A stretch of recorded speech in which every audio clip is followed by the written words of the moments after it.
अस्सलाम वालेकुम। ऑनलाइन आवाज आ रहा है आपको? जी वालेकुम जी अस्सलाम जी सर, आ रहा सर। जी सर। लास्ट क्लास में हमने क्या पढ़ा था? सोल प्रोप्राइटरशिप, इसको कैसे स्टैब्लिश करते हैं? एनटीएन के ऊपर अपना बिजनेस नेम करते हैं, तो इस तरह क्या हो जाती है हमारी एनटीएन के तौर पर स्टैब्लिश हो जाती है। और ये एनटीएन कैसे स्टैब्लिश करते हैं आप? एफबीआर के पास रजिस्ट्रेशन कराते हैं। और रजिस्ट्रेशन के लिए आपको क्या चीज रिक्वायर्ड होती है?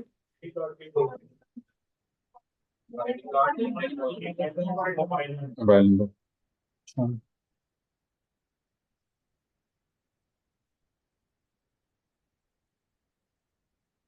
एक गर्मी लग रही है तो पंखा ऑन कर लो। मेरी तो तबीयत अच्छी नहीं इसलिए मैं ऐसे बैठा हूँ। हैं? नहीं।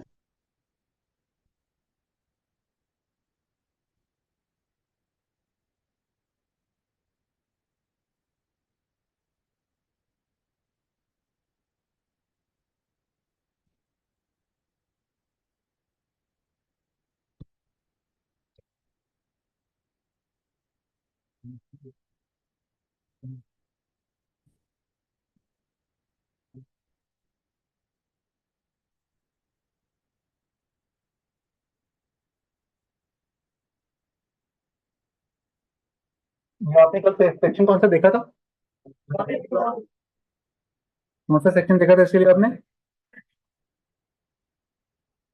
अब आप इसके साथ एक रूल का इजाफा कर दें। किसका? रूल 81 का। कौन सा रूल?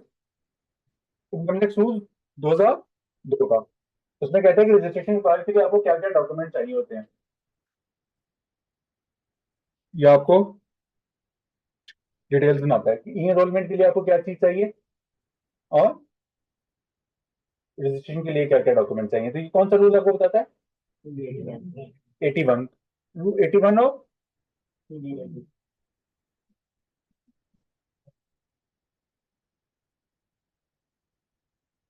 इनकम टैक्स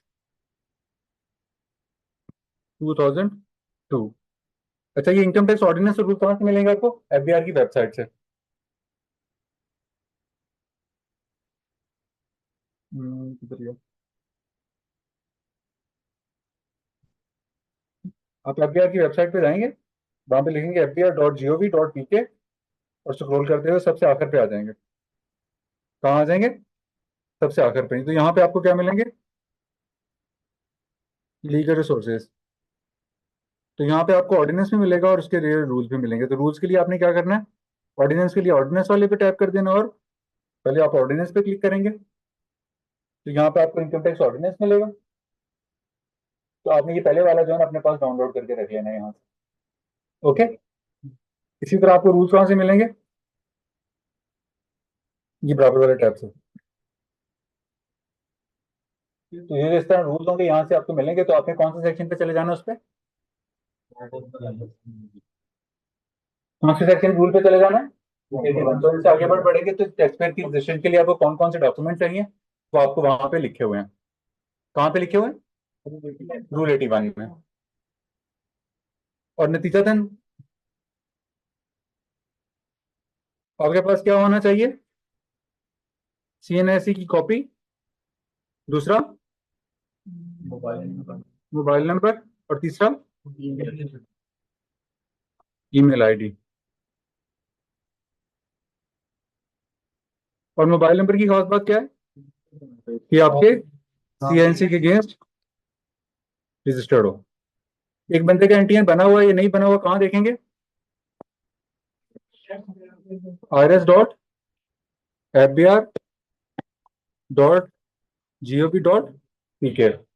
और जहां पे जाके क्या करेंगे? ऑनलाइन वेरिफिकेशन में जाएंगे, इसको स्क्रॉल करेंगे तो ये आपके ऑनलाइन वेरिफिकेशन का टैब आ जाएगा। यहाँ आपने क्या इस पे देखना है? टैक्स पेयर प्रोफाइल इंक्वायरी के ऊपर कि उसका एंटीएन बना हुआ या नहीं बना हुआ। अगर नॉट रिकॉर्ड फाउंड हुआ तो इसका क्या मतलब कि उसका एंटीएन नहीं बना। तो फिर आपने कहाँ जाना है? न्यू रजिस्ट्रेशन के ऊपर। इसके ऊपर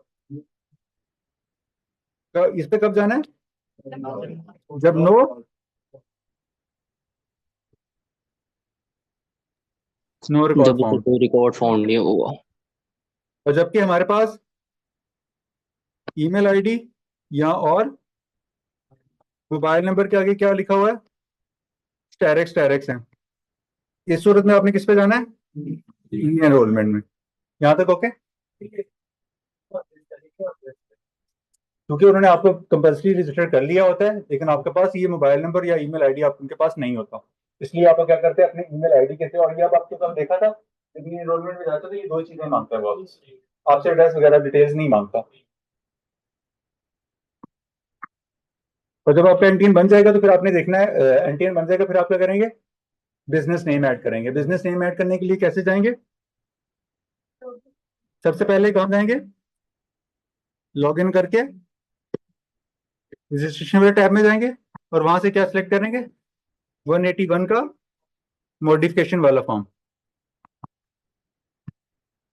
और जब आप 180 वाला फॉर्म डाउनलोड कर लेंगे तो फिर किस में जाएंगे, फिर आप अपने बिजनेस वाले टैब में चले जाएंगे, और वहां पे जाके क्या करेंगे,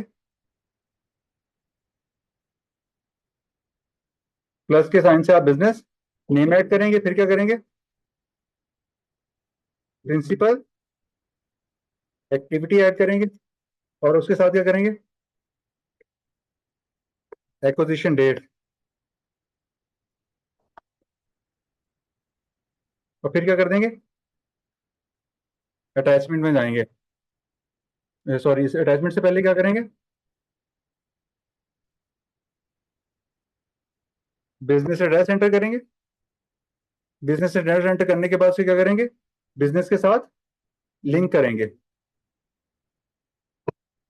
link with the business name. और फिर आखिर पे क्या कर देंगे, सब आखिर पे क्या करेंगे, अटैचमेंट्स लगाएंगे। अटैचमेंट के बाद क्या करेंगे, सबमिट करेंगे। और थोड़ी देर बाद कहाँ से जाके सर्च करेंगे, मेरा बिजनेस नेम ऐड हुआ या नहीं हुआ, एक्टिव प्रोफाइल से नहीं, यहाँ टेक्स्ट पे प्रोफाइल इंक्वायरी करेंगे। फिर आपका बिजनेस का नेम क्या होगा, आपकी एक्टिविटी के नीचे आ रहा होगा। और फिर अगर इसे डिलीट करना होगा तो क्या करेंगे, प्रोफाइल में जाके रजिस्ट्री वाले टैब में जाएंगे, वहां पे आपको क्या मिलेगा, नाम लिखा होगा, वहां पे आपको डस्टबिन का वो मिलेगा आइकन, उस पर आप क्लिक करेंगे और पिन अप्लाई करेंगे तो फिर वो डिलीट हो जाएगा। ये क्या होगा, बिजनेस डिलीट होता है, और आपका एनटीएन डिलीट नहीं होता। एनटीएन क्या कहता है, इंटैक्ट रहता है। ठीक है। इस तरह आप चाहे एक बिजनेस ऐड कर लें, चाहे दो बिजनेस ऐड, जितनी आपकी बिजनेस की रिक्वायरमेंट आप इसके मुताबिक ऐड कर लेंगे। और फिर ये डॉक्यूमेंट लेके किसके पास चले जाएंगे, बैंक के पास। और बैंक को क्या कहेंगे कि मेरा इस बिजनेस नेम के ऊपर क्या करते हैं, सर ये अकाउंट। डिलीट कैसे होना है? आप प्रोफाइल में जाएंगे, प्रोफाइल में जाके वहां पे रजिस्ट्रेशन में जाएंगे, रजिस्ट्रेशन में टैब लिखा होगा बिजनेस वाला टैब, वहां से डिलीट होगा। जितने मर्जी ऐड कर लें, 100 तक कर लें, 200 तक कर लें, जितनी आपकी ख्वाहिश है, जितने आप बिजनेस मैनेज कर सकते हैं अकेले के तौर पर, तो आप सारे ऐड कर लें। और फिर आप बैंक के पास चले जाएंगे, उससे क्या कहेंगे, इस बिजनेस नेम से मेरा क्या कर दें, बैंक अकाउंट ओपन कर दें। और वो बैंक अकाउंट क्या होगा, उस बिजनेस के नाम से, उसका अकाउंट टाइटल क्या होगा, जो आपने बिजनेस नेम ऐड करा होगा। और इसके साथ दिक्कत क्या होती है, अपने बिजनेस नेम के साथ सेम नेम से कोई और पर्सन भी इस नाम को कर सकता है। ओके। और बात का क्या होता है कि आपका एक ही नाम होता है, वो कहता है कि मैंने अभी अभी मैंने हमने सेलेक्ट किया था ना जनरल ऑर्डर सप्लायर, वो कहता है कि मैंने जनरल ऑर्डर सप्लायर, मैंने इंपोर्ट एक्सपोर्ट का काम भी इसी नाम से करना है। तो फिर क्या करेंगे आप, फिर इसी नाम को ऐड करेंगे, और आगे एक्टिविटी दूसरी मरतबा क्या सिलेक्ट करेंगे, इंपोर्ट एक्सपोर्ट की। ओके। इसकी हद तक कोई क्वेश्चन, पक्की बात है, बढ़ जाओ आगे।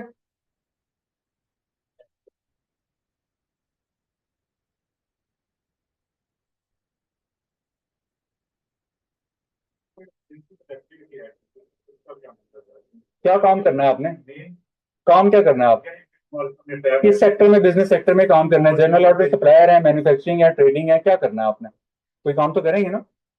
वो जो काम है वो क्या है, एक्टिविटी। और बिजनेस को हमने कैसे डिफाइन किया था, any activity, any lawful activity undertaking for the purpose of business, और वो एक्टिविटी आपने वहां पे एंटर कर देंगे।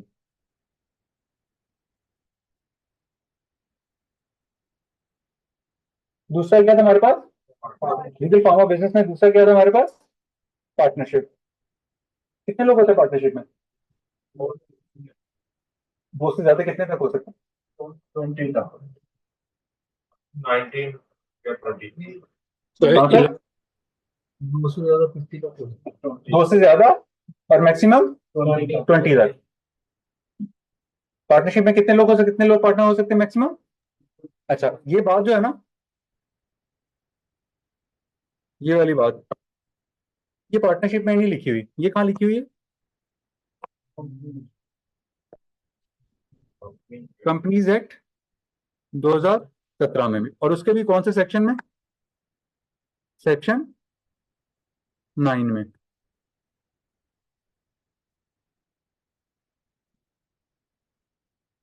वहां पे क्या रखा है कि अगर आपने एक पार्टनरशिप जो है वो अगर उसके पार्टनर्स की तादाद 20 से ज्यादा हो जाए तो फिर उससे अपने आप को कंपनी बनाना पड़ता है। ये कहाँ लिखा हुआ है?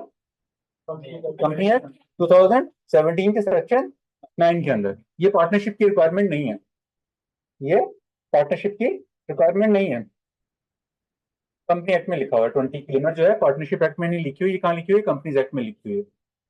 और उसका कौन सा सेक्शन? सेक्शन 9। ये चीजें आप साथ साथ नोट करते रहना। कॉपी आपकी आपका सबसे बड़ा उस्ताद होगा एक टाइम पे, आप देखेंगे। और एक कितने होते हैं? वो होते हैं ना। ये 11 कहने से क्या मुराद होती है? ये 9 2 11 वाला नहीं 11, लेकिन कुछ 9 2 11 भी हो जाते हैं। लेकिन एक और एक 11 कैसे होते हैं? हम्म, जैसे सामने पिक्चर है। ये तो दो ही हैं, 11 कैसे हो गए? हाँ, सिनर्जी किसने बोला? हाँ, सिनर्जी ही होती है ना, 2 और 2 कितने होते हैं? 5, यानी सिनर्जेटिक इफेक्ट होता है। Sum is greater than the whole, mathematical के कहते हैं sum is greater than whole. हर बंदा और काम नहीं कर सकता। एक बंदा उसके हाथ में हुनर है, दूसरा बंदा अल्लाह ताला ने उसकी जुबान में मिठास रखी है। मार्केट, एक बंदा मार्केट में डील कर लेता है, दूसरा बंदा कारखाने में बैठा अच्छा काम कर लेता है। दोनों मिलके, जब दोनों मिलते हैं तो एक सिनर्जेटिक इफेक्ट आता है। हर बंदा हर काम नहीं कर सकता, ऐसा है ना। जब दोनों मिलके काम करते हैं तो इजाफा होता है, अल्लाह ताला की बरकत आती है। और इस बरकत को क्या कहते हैं? अंग्रेजों ने क्या नाम दिया इस बरकत को? Synergetic effect. और ये कब आता है? जब सच्चे दिल के साथ, अच्छी तरह, अच्छे सोच के साथ काम कर रहे होते हैं, पार्टनर बन के किसी कारोबार में। जब कारोबार में पार्टनर बन के काम कर रहे हो तो क्या करना होता है? फंड्स भी इकट्ठे आते हैं, और इसके नतीजे में, और इसके नतीजे में शेयरिंग भी होती है। किसकी? प्रॉफिट की। फंड्स भी इकट्ठे लेके आते हैं और इस प्रॉफिट को शेयर भी करते हैं। अच्छा, अब इसके साथ में एक बात नोट कर लें। जो फंड्स लेके आएंगे उसे क्या कहेंगे? ये आपको ऑनलाइन स्क्रीन शेयर आ रही है? ये आपको ऑनलाइन स्क्रीन शेयर आ रही है? यस सर, आ रही है। अच्छा, अब जो आपने, मैं भी ये देखा कि क्या करना, पार्टीशन में क्या करना होता है? फंड्स पूल करने होते हैं। क्या करना होता है? फंड्स पूल करने होते हैं। इसको क्या कहते हैं? Capital contribution. यानी जो लोग मिलकर कारोबार करके पार्टनरशिप बनाएंगे, जो इस फर्म में पार्टनर होंगे, वो क्या करेंगे? पैसा लेके आएंगे, अपनी जेब से पैसा कारोबार में डालेंगे। वो कितना पैसा कारोबार में डालेंगे उसको क्या कहते हैं? Capital contribution. जिससे पार्टनरशिप फर्म क्या करेगी? बिजनेस करेगी और प्रॉफिट कमाएगी। ऐसा ही है। अच्छा, अब कैपिटल कंट्रीब्यूशन के लिए जरूरी नहीं कितना कैपिटल कंट्रीब्यूशन और प्रॉफिट एंड लॉस शेयरिंग भी उसके इक्वली हो। ये उससे डिफर कर सकते हैं। क्या कर सकते हैं? उससे डिफर कर सकते हैं। इसको समझने के लिए आप सपोज लीजिए कि 5 लोग हैं, वो मिलकर एक पार्टनरशिप फर्म बनाते हैं। क्या करते हैं? पार्टनरशिप फर्म बनाते हैं। उन्होंने कहा कि हमने कितना पैसा चाहिए हमें? 10 लाख रुपए। कितना पैसा चाहिए? 10 लाख रुपया। एक कारोबार उन्होंने सोचा कि हम प्लान कारोबार करेंगे, उसके लिए हमें इनिशियली कितना फंड चाहिए? 10 लाख रुपया। अब इनमें से जो है ना, ए ने कहा ठीक है मैं भी कंट्रीब्यूट कर दूंगा। ए ने कहा मैं भी कंट्रीब्यूट कर दूंगा, मैं 2 लाख रुपया कंट्रीब्यूट कर दूंगा, 2.5 लाख कर दूंगा। और दूसरे ने भी कहा कि मैं भी 2.5 लाख कर दूंगा, मेरे पास भी इतने के पैसे जमा हुए हैं। तीसरे ने कहा कि मैं भी कर दूंगा। चौथे ने कहा अल्लाह ताला ने मुझे भी इतना साझा ऐसे किया कि मैं कारोबार कर दूंगा। लेकिन जो मिस्टर ये आए ना, उन्होंने कहा पैसे मेरे पास तो पैसे नहीं है, मेरे पास क्या है? स्किल है। मेरे पास क्या है? स्किल है। तो मैं क्या करूंगा? अपना जहन आपको इन्वेस्ट कर दूंगा, मेरा टाइम इन्वेस्ट होगा, मैं आप जो माइंड है मैं इस्तेमाल करूंगा, मेरे पास पैसे देने के लिए नहीं है। ठीक है, उन्होंने कहा ठीक है कोई बात नहीं, हम क्या करें, इतने पैसे से कंट्रीब्यूशन करके इतना पैसा इकट्ठा कर लेते हैं। तो ये कितनी रेशो हो गई? ऐसे ही है।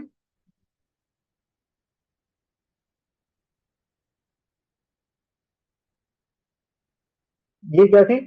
Capital contribution ratio. जब इन साहब ने कहा कि ठीक है मैं अपना काम करूंगा, अपना स्किल इस्तेमाल करूंगा, अपना नॉलेज इस्तेमाल करूंगा, लेकिन मैं क्या करूंगा? प्रॉफिट में शेयर लूंगा। क्या करूंगा? प्रॉफिट में शेयर लूंगा। उन्होंने कहा कितना शेयर होगा? उन्होंने कहा जी सबके बराबर इक्वल। जितना जितना सबका इक्वल होगा मेरा भी उतना ही शेयर होगा। क्या होगा? मेरा भी उतना ही शेयर होगा। ये क्या हो गई? Profit sharing ratio. साल में कितना प्रॉफिट कमाया?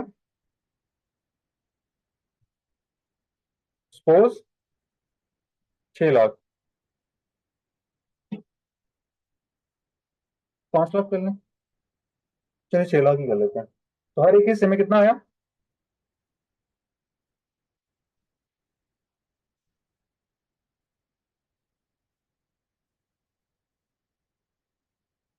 कितने बनते हैं? 6 लाख। तो ऐसा पॉसिबल है कि profit sharing ratio capital contribution के इक्वल ना हो? इक्वल हो भी सकती है और उससे डिफर भी कर सकती है। क्या कर सकती है? उससे डिफर भी कर सकती है। लेकिन ये बात कहाँ होगी? पार्टनरशिप डीड में लिखी जाएगी। क्या किया जाएगी? ये बात पार्टनरशिप डीड में लिखी जाएगी। ये दोनों का फर्क समझ हुआ? ये दोनों बातें कौन सी हैं? पूलिंग ऑफ फंड्स है और शेयरिंग ऑफ प्रॉफिट से पर्टेन करती हैं। मैंने कहा डिफर कर सकती हैं, जरूरी नहीं इक्वल हो। ये तो मैंने अज्यूम किया ना बात को समझाने के लिए। बात को समझाने का मकसद ये था कि capital contribution ratio, profit and loss sharing ratio differ कर सकती हैं और ये बात पार्टनरशिप में लिखी जाती है।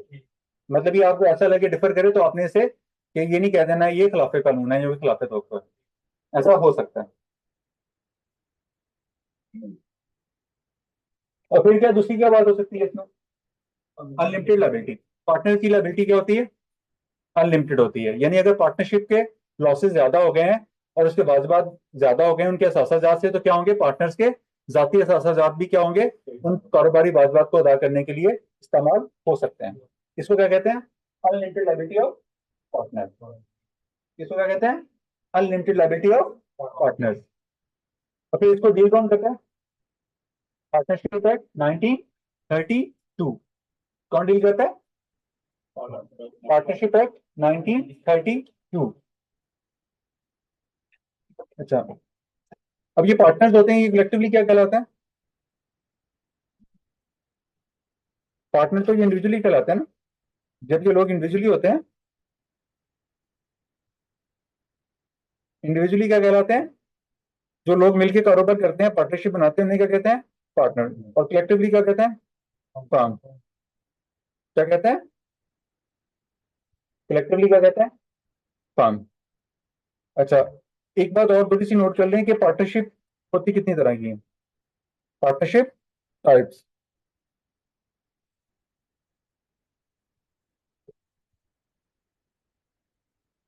पार्टनरशिप होती है 2 तरह की। एक को कहते हैं एट विल। क्या कहते हैं? At will. यानी पार्टनरशिप कंटिन्यू रहती है जब तक उसे पार्टनर्स आपस में तय करके इसे डिसॉल्व नहीं कर देते। पार्टनरशिप बरकरार रहती है अनलेस के पार्टनर्स उसे आपस में तय करके उसको खत्म ना कर दें। इसको क्या कहते हैं? Continue. Partnership continue until dissolve. तो पार्टनरशिप जो है बरकरार रहेगी, चलती रहेगी जब तक उसे डिसॉल्व ना किया जाए। इसको क्या कहते हैं? पार्टनरशिप एट विल, यानी at the will of the partners. At will का मतलब at the will of the partners, यानी पार्टनर्स की मर्जी के ताबे है। पार्टनर्स की मर्जी के ताबे है। दूसरी पार्टनर्स क्या होती है? Particular partnership. क्या होती है?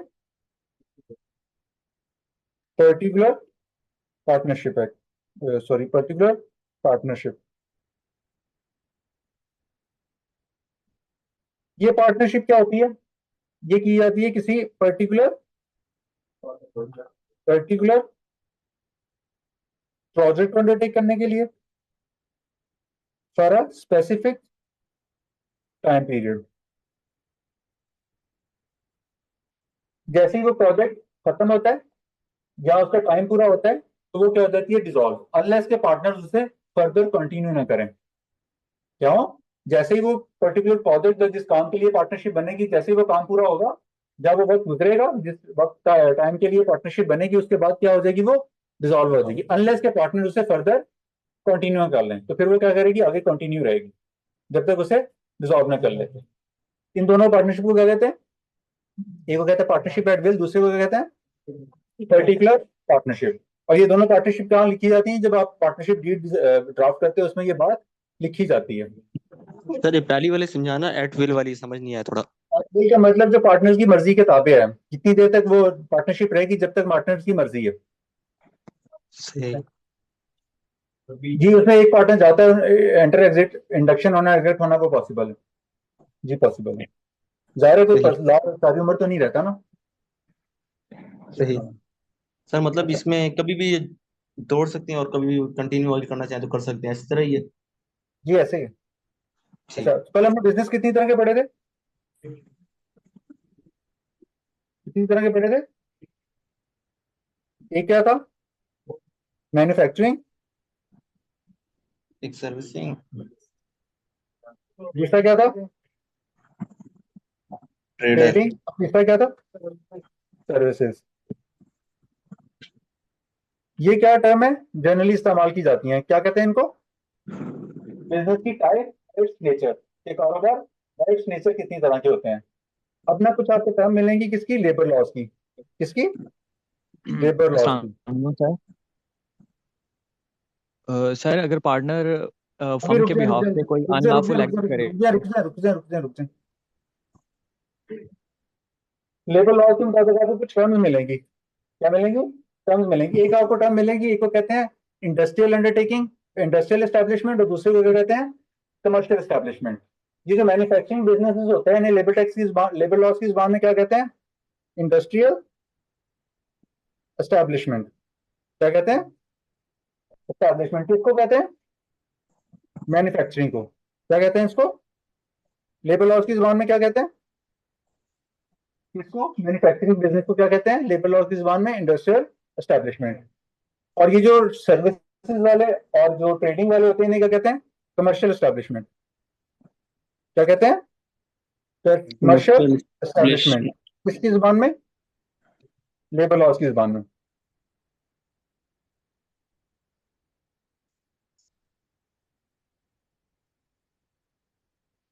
ये किसकी टर्म है, कमर्शियल एस्टेब्लिशमेंट और इंडस्ट्रियल किसकी टर्म है।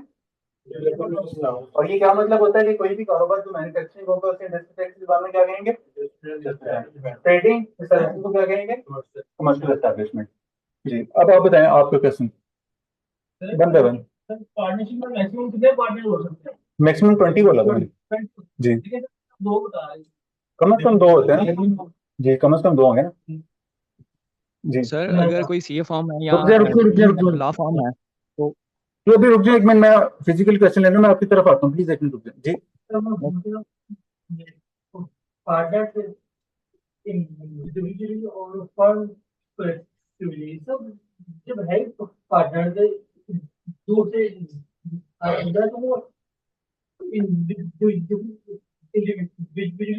आपका नाम, आपका, आपका, आपका, सारे टर्म्स अली रहा, सब चार लोग मिलके क्या है, एक पार्टनरशिप फर्म बनाते हैं, उसका नाम रखते हैं एबीसी एंड एसोसिएट। क्या, एबीसी एंड एसोसिएट। ये एबीसी एंड एसोसिएट क्या कहलाएगी, फर्म कहलाएगी। और आप लोग इंडिविजुअली क्या कहलाएंगे, उस फर्म के पार्टनर कहलाएंगे। जो एंटिटी है वो क्या कहलाएगी, एबीसी एंड एसोसिएट क्या कहलाएगी, फर्म कहलाएगी। ये फर्क था बस। तो आप कलेक्टिवली सब लोग मिलके जो एंटिटी बनाएंगे उसे क्या कहेंगे, फर्म कहेंगे। और जो आप इंडिविजुअली कैपेसिटी में होंगे उस फर्म के क्या होंगे, पार्टनर होंगे। जी जी कन्वर्ट हो जाती है, हो जाती है पार्टनर। मैंने कहा ना कि जब वो उसके बाद पर्टिकुलर प्रोसेस करता है, उसको बाद में पार्टनरशिप बिल में कन्वर्ट करना चाहें तो वो हो जाती है। क्या, पर्टिकुलर पार्टनरशिप पर्टिकुलर प्रोसेस को अंडरटेक करने के लिए की जाती है ना, जी स्पेसिफिक टाइम के लिए।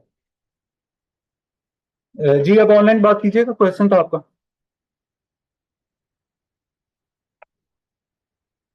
जी अस्सलाम वालेकुम सर। सर जी मैंने वालेकुम पूछना सलाम। था कि अगर लॉ फॉर्म है तो उसमें पार्टनर्स एक्सीड कर सकते हैं 20 से। जी उसमें एक्सीड कर जाते हैं।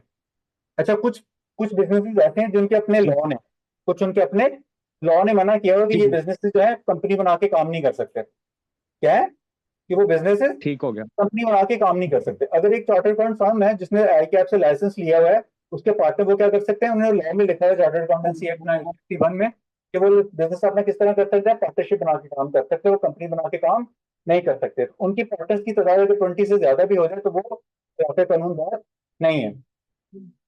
अच्छा, लेकिन ये उनके पर्टिकुलर लॉ में लिखा हो कि ये लोग कंपनी बना के काम नहीं कर सकते, तो उनकी पार्टनर 20 से एक्सीड भी कर जाए तो ये बात खिलाफ कानून नहीं है।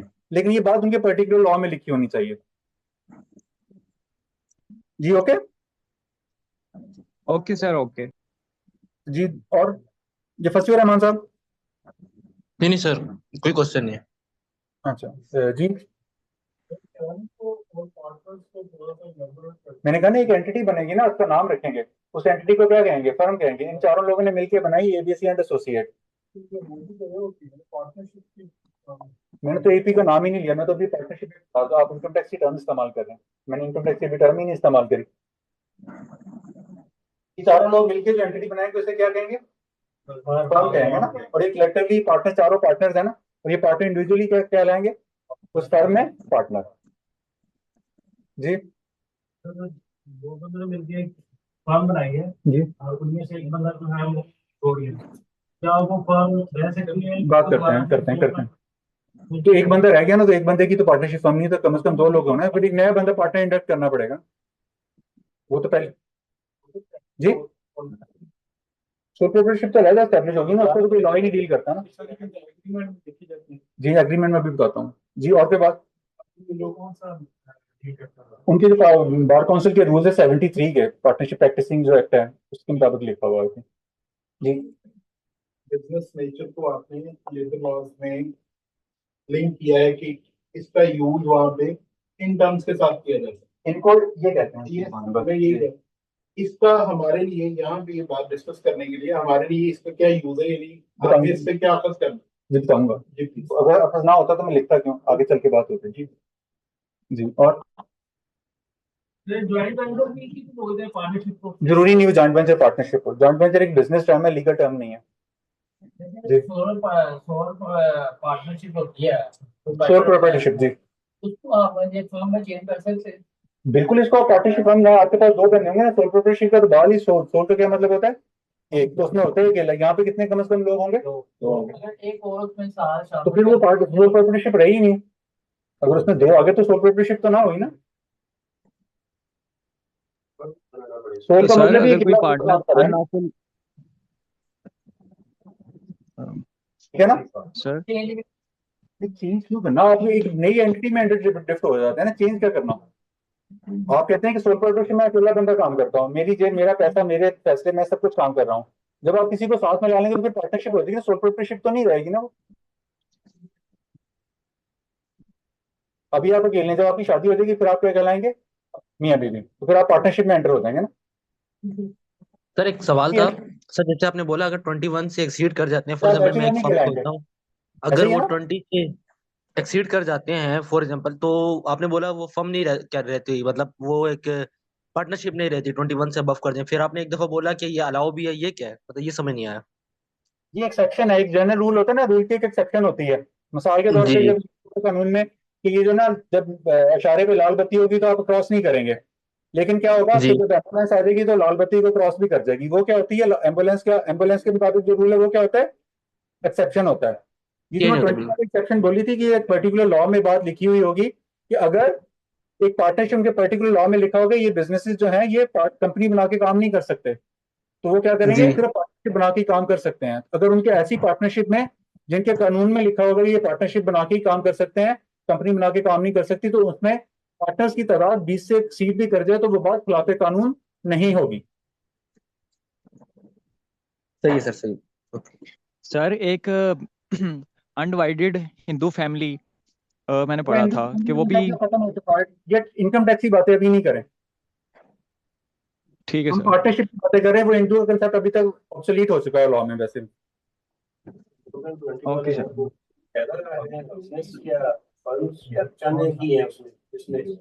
जैसे आपने चार्टेड ये उनके लॉ में लिखा हुआ है ना, उनमें लिखा हुआ ये कौन सा लॉ है? जी। ये कौन सा एक्ट है? पार्टनर चार्टर्ड अकाउंट का 61 का एक्ट है, लॉयर का 73 का कोई एक्ट है जी जी जी। और 2061 तो अभी आया ही नहीं है ना। एक्ट और सर ordinance एक एनपीओ सर एक नॉन हम- प्रॉफिट ऑर्गेनाइजेशन की लाइबिलिटी लिमिटेड होगी या अनलिमिटेड होगी? अभी हम क्या कर रहे हैं, legal form of business discuss कर रहे हैं, लीगल बिजनेस। एनपीओ तो फॉर बिजनेस होती ही नहीं है ना, उसको हैंडल करने के लिए लीगल फ्रेमवर्क डिफरेंट है जी। एक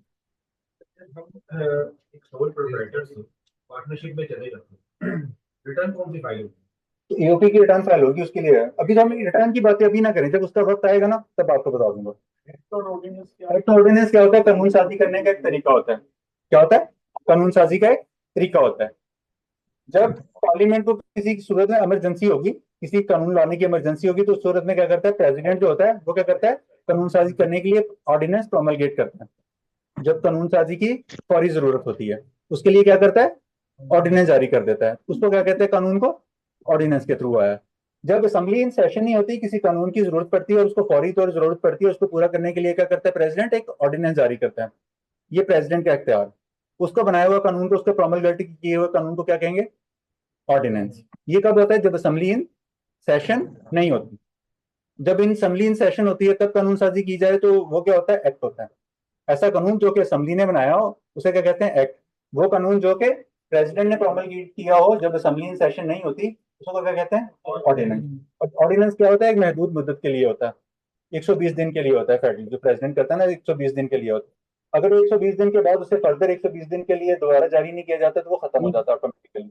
लेकिन अगर उसी कानून को असेंबली अडॉप्ट कर ले तो वो फिर ऐसे ही दर्जा रखता है जैसे कि वो एक्ट है, बेशक उसके नाम के साथ क्या लिखा हुआ हो, ऑर्डिनेंस ही क्यों ना लिखा हुआ। ओके।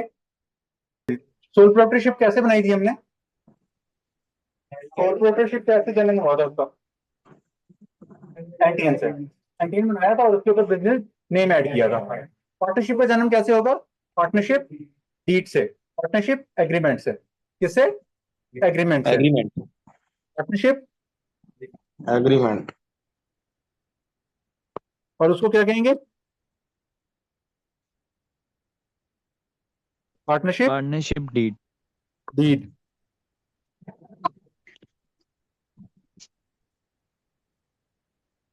अच्छा, इसमें क्या बातें लिखेंगे,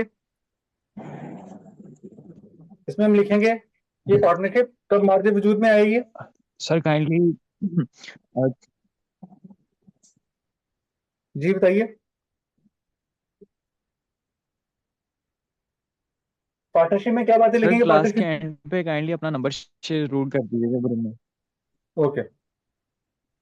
पार्टनरशिप में क्या लिखेंगे कि पार्टनरशिप का डीड कब बना है, किस दिन बना है, किस साल, किस जगह बना है, किस लोकेशन पे बना है।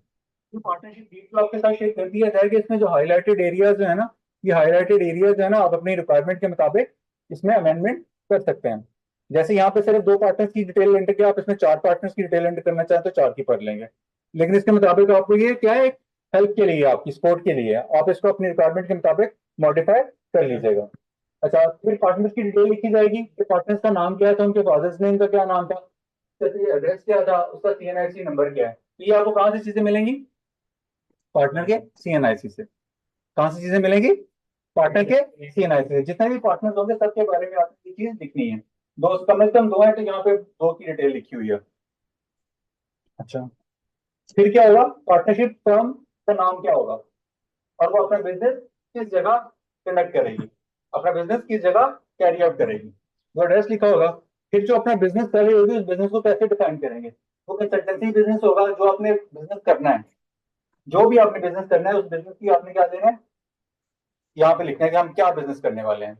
आप जनरल ऑर्डर सप्लायर हैं तो आपने जनरल ऑर्डर की चीजें लिख देनी है। अगर आप इंपोर्ट एक्सपोर्ट भी साथ करना चाहते हैं तो वो भी लिख देना है। ये आपको शेयर हो जाएगा।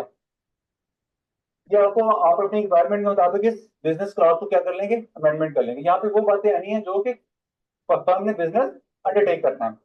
अगर उसने कंस्ट्रक्शन करना है तो कंस्ट्रक्शन लिख देंगे, जो भी बिजनेस उसने करना है वो यहाँ पे आप उसका डिस्क्रिप्शन लिख देंगे। फिर वही वाली बात कि पार्टनर्स किस तरह कंट्रीब्यूट करेंगे to the capital of the firm, वो बात जो मैं आपको पहले कर दूंगा। अगर वो दोनों डिफर कर रहे हैं तो आपने डिफरेंस लिख देना है कि पार्टनरशिप कंट्रीब्यूशन रेशियो ये होगी और प्रॉफिट शेयरिंग रेशियो डिफर होगी। अगर सेम है तो वहां पे आपने सेम लिख देना कि उतनी होगी जितना कैपिटल कंट्रीब्यूशन है। तो आप अपनी रिक्वायरमेंट के मुताबिक इस क्लॉज को क्या कर लेंगे, अमेंड कर लेंगे। पीछे कंसेप्ट तो वही है जो मैं आपको पहले अर्ज कर चुका हूँ। अच्छा, फिर दोनों में से कोई एक पार्टनर को क्या करेंगे आप, एमडी नहीं, एमडी तो डायरेक्टर होता है, किसी मैनेजिंग पार्टनर को एक पार्टनर मैनेजिंग पार्टनर बनाएंगे। मतलब ये कि फर्म के जो डे टू डे अफेयर हो गए वो कंडक्ट करेगा। क्या होंगे, डे टू डे अफेयर वो कंडक्ट करेगा। बहुत बार किसी सप्लायर से मिलना है, किसी कस्टमर से मिलना है, तो उसके लिए सब पार्टनर बहुत बार अवेलेबल नहीं होते, तो उनमें से कोई एक पार्टनर होगा जिसको पार्टनरशिप का सरबराह बनाया जाएगा। जैसे घर में एक बड़े सरबराह होते हैं ना, इसी तरह इस पार्टनरशिप बस में एक कारोबारी घर में क्या होंगे, एक बड़े को एक बड़ा माना जाएगा। वो क्या होगा, जब आपकी गैर मौजूदगी में सारे डिसीजन वो ले रहा होगा। ऐसा नहीं कि वो सारे कुल्लो अलम होगा, लेकिन वो क्या होगा, आपकी पार्टनर से होगा। ये इसलिए कह रहे हैं कि वो डे टू डे अफेयर्स को मैनेज कर रहा होगा उसका। एक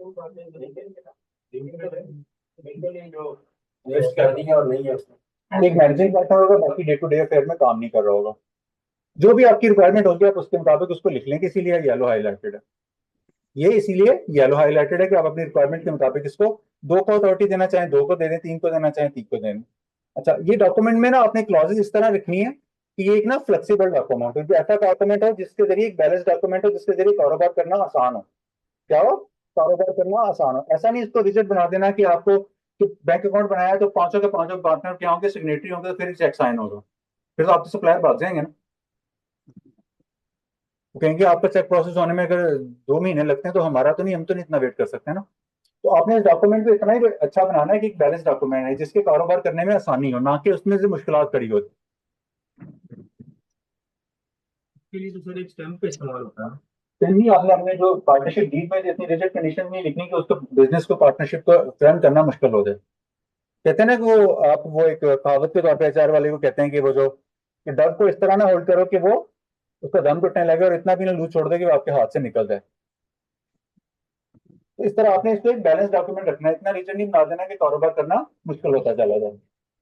कौन का जो बिजनेस अकाउंट होगा वो कहाँ ओपन होगा, वो कहाँ, कितने लोगों से ट्रेड करेंगे, दोनों पार्टनरों से ट्रेड करेंगे या किसी एक पार्टनर को अथॉरिटी दी जाएगी, वो बातें यहाँ पे लिखी हुई होंगी। या किसी एम्प्लॉय के साथ कंसल्ट होगी, किसी एम्प्लॉय को दिया जाएगा कि या अकाउंटेंट को अथॉरिटी दी जाएगी कि उस बैंक अकाउंट को ऑपरेट कर दे। तो आपने ये आपके एसओपी जो है ना, ये आपने इतने अच्छे लिखने के काम करना आसान हो, आपके लिए आसानी पैदा हो। अच्छा, फिर अगर आपने फाइनेंसिंग लेनी है तो किसी इदारे से फाइनेंसिंग लेनी है, और उसके लिए फर्म क्या होगी, ऑथराइज होगी कि वो किसी इदारे से अपनी रिक्वायरमेंट के मुताबिक फाइनेंसिंग ले सके। इसी तरह एक पार्टनर को हमने मैनेजिंग पार्टनर बनाया था तो जनरल एडमिनिस्ट्रेशन के लिए, फर्म के अफेयर्स के लिए रिस्पॉन्सिबल होगा, और वो आगे किसी को ड्यूटीज असाइन कर सकता है, किसी एम्प्लॉय को। अच्छा, ये क्लास, ये सबसे इंपॉर्टेंट क्लास है आपके सामने आ गई, ये करके रेड करके लिखी हुई है। पांच कितने पार्टनर थे, दो। इनमें तो खुदा ना खास्ता किसी की डेथ हो जाए, अगर ये पार्टनरशिप फर्म में ये वाली क्लॉज ना लिखी हो कि किसी पार्टनर के साथ पा जाने की सूरत में पार्टनरशिप के एग्जिस्टेंस पे क्या इफेक्ट पड़ेगा, तो पार्टनरशिप फर्म क्या हो जाती है, डिसॉल्व हो जाती है, अगर ये बात ना लिखी हुई हो तो। और अगर ये बात लिखी हुई होगी तो क्या होगा, जो पार्टनर डिफॉल्ट करता है उसका शेयर उसके बच्चों को ट्रांसफर कर दिया जाएगा, जहां उसका शेयर जो है वो फर्म में आपस में बांट लेंगे और उसके बच्चों को उसका इतना हिस्सा दे देंगे। तो ये पार्टनरशिप जो होती है सर्वाइविंग पार्टनर करेंगे, उसके बिजनेस को कंटिन्यू करेंगे। तो ये क्लॉज आपने लाजमी लिखी है। अदरवाइज क्या होगा, किसी पार्टनर की बात की सूरत में पार्टनरशिप फर्म क्या हो जाएगी, डिसॉल्व हो जाएगी, अनलेस कि ये वाली क्लॉज उसमें स्टिपुलेटेड ना हो। तो ये क्लॉज आपने खास कर स्टिपुलेटेड रखनी है, ठीक है। अब बाद का जेन में सवाल आ जाता है कि वो पार्टनर क्या, तो उसका हिस्सा क्या है, उसका हिस्सा उसके बच्चों को दे देंगे। तो पार्टनरशिप सर्वाइव गई ना, इसलिए कहते हैं कंटिन्यू करेगा सर्वाइविंग पार्टनर, बाकी पार्टनर उस पार्टनरशिप फर्म के बिजनेस को चलाते रहेंगे। जी, फिर आपको एक पार्टनर इंडेक्ट करना पड़ेगा ना। पार्टनरशिप की बुनियादी रिक्वायरमेंट क्या है, हाँ 2 पार्टनर होंगे जी, बीच अमेंड होगी ना, रिवाइज होगी।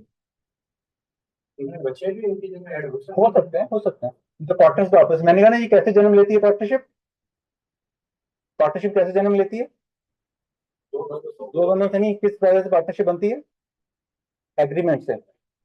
किससे बनती है, एग्रीमेंट से। अगर उन्होंने पार्टनर्स ने आपस में एग्री कर लिया तो वो उसको इंडक्ट कर लेंगे। ठीक जी, नहीं मैंने पार्टनरशिप के नेम की तो बात नहीं की, मैंने कहा बिजनेस ऑफ द कंपनी। आप एड करना चाहें रिवाइज डीड में लिख लें, आपकी चॉइस है। मैंने कहा ना आप पार्टनरशिप डीड में उसको रिवाइज करना चाहते हैं, चेंज करना चाहते हैं तो कर लें। फिक्स टाइम पीरियड तो इंडक्शन का जी, इंडक्शन का अगर आपके दो पार्टनर्स हैं, एक फादर भी, तो लाजमी तौर पे आप जल्दी जल्दी क्या करेंगे, दूसरा पार्टनर रखेंगे ना। Fix time period fix time period नहीं, जल्दी जल्दी करेंगे, अदरवाइज आपका वजूद खतरे में है ना, अदरवाइज पार्टनरशिप का वजूद खतरे में है ना। और जो खतरे में चीजें हों वो इमरजेंसी में पहले की जाती है।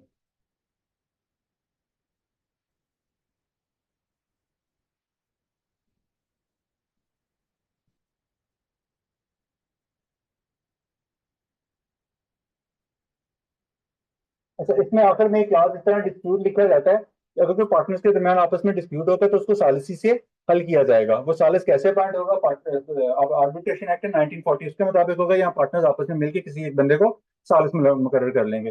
ऐसा नहीं होगा, अगर उसमें बात लिखी है, ऐसा नहीं होगा कि अगर पार्टनर में आपस में डिस्प्यूट हो तो सबसे पहले कोर्ट का दरवाजा खटखटाएंगे। सबसे पहले क्या होगा, आपस में बैठ के मामला को हल करने की कोशिश की जाएगी, और उसके लिए अगर आर्बिट्रेशन अपॉइंट करना पड़ा तो आर्बिट्रेटर भी अपॉइंट कर लिया जाएगा। तो ये बातें डिस्प्यूट के, फिर कोई डिस्प्यूट अराइज होता है तो उस डिस्प्यूट को कैसे रिजॉल्व किया जाएगा उसके बारे में भी ये बात लिखी होती है। तो ये आपके पास ना एक स्टैंडर्ड, ये कह लें कि एक ना गाइडिंग प्रिंसिपल, गाइडिंग क्लासेज है। आप इसमें कोई क्लास और ऐड करना चाहें वो भी कर सकते हैं अपनी सहूलत के लिए, ठीक है। तो ये आपको रहनुमाई के लिए है, ये कोई फाइनल या आइडल डॉक्यूमेंट नहीं है, ये सिर्फ आपकी गाइड के लिए है।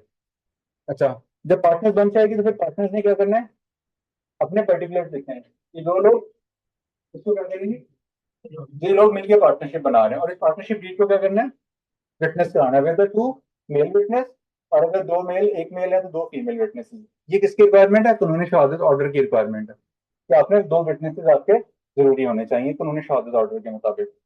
तो ये वहां की बातें हैं, यहाँ तक ओके। डॉक्यूमेंट बना लेंगे, कौन सा, पार्टनरशिप डीड। इसकी हद तक कोई क्वेश्चन है तो बताएं, फिर मैं रजिस्ट्रेशन प्रोसेस की तरफ बढ़ता हूँ। मैं प्रोसेस में बताता हूँ आगे। जी, और जी मिल जाएगा। और ऑनलाइन क्वेश्चन है कोई इस हवाले से, नहीं सर, आगे कंटिन्यू करें। चलें सही है। तो हम बढ़ते हैं किसकी तरफ, पार्टनरशिप के रजिस्ट्रेशन प्रोसेस की तरफ। पार्टनरशिप रजिस्ट्रेशन प्रोसेस के लिए आपके पास सबसे पहले काम क्या है कि आपने पार्टनरशिप डी ड्राफ्ट करना है। जो मैंने आपको अभी सैंपल दिखाया उसमें क्या क्या क्लॉजेस इंक्लूड होंगी, और उसके साथ आपने क्या करना है, एक फॉर्म 1 क्या करना है, फॉर्म 1 भी अभी बताता हूँ। उसके लिए आपने क्या करना है, पार्टनर्स के तमाम CNICs लेने हैं और उनसे इंफॉर्मेशन लेनी है। क्या उनका लेना है, मोबाइल नंबर, ईमेल एड्रेसेस, और उन्होंने बिजनेस कहाँ रखना है, बिजनेस एड्रेस उसका पार्टनरशिप का। ये वो किस लिए होगा कि आपने पार्टनरशिप डीड में ये चीजें स्टिपुलेट करनी है, इनकॉर्पोरेट करनी है। उसके बाद क्या होगा, आप अपना पार्टनरशिप डीड ड्राफ्ट करेंगे। क्या करेंगे, पार्टनरशिप डीड ड्राफ्ट करेंगे। कोई क्लास को, जो मैंने अभी बताया, अपने पर्टिकुलर क्लास कह रहे हैं कि पार्टनर ये एक बात भी पार्टनरशिप डीड में लिख दें तो आप उसके मुताबिक ही उसकी ड्राफ्टिंग कर देंगे। अच्छा, फिर आपने क्या करना है, एक फॉर्म 1 बनाना है। क्या बनाना है, फॉर्म 1 बनाना है। अब ये फॉर्म 1 क्या होता है, ये किस तरह का डॉक्यूमेंट होता है, क्या होता है, पार्टनरशिप एक्ट की तहत बना हुआ एक डॉक्यूमेंट है फॉर्म 1। ये भी आपके साथ शेयर हो जाएगा। इसमें क्या चीजें लिखी हुई होती हैं, ये चीजें एक बार गो थ्रू कर लें। इसमें पार्टनरशिप फर्म का नाम लिखा होता है।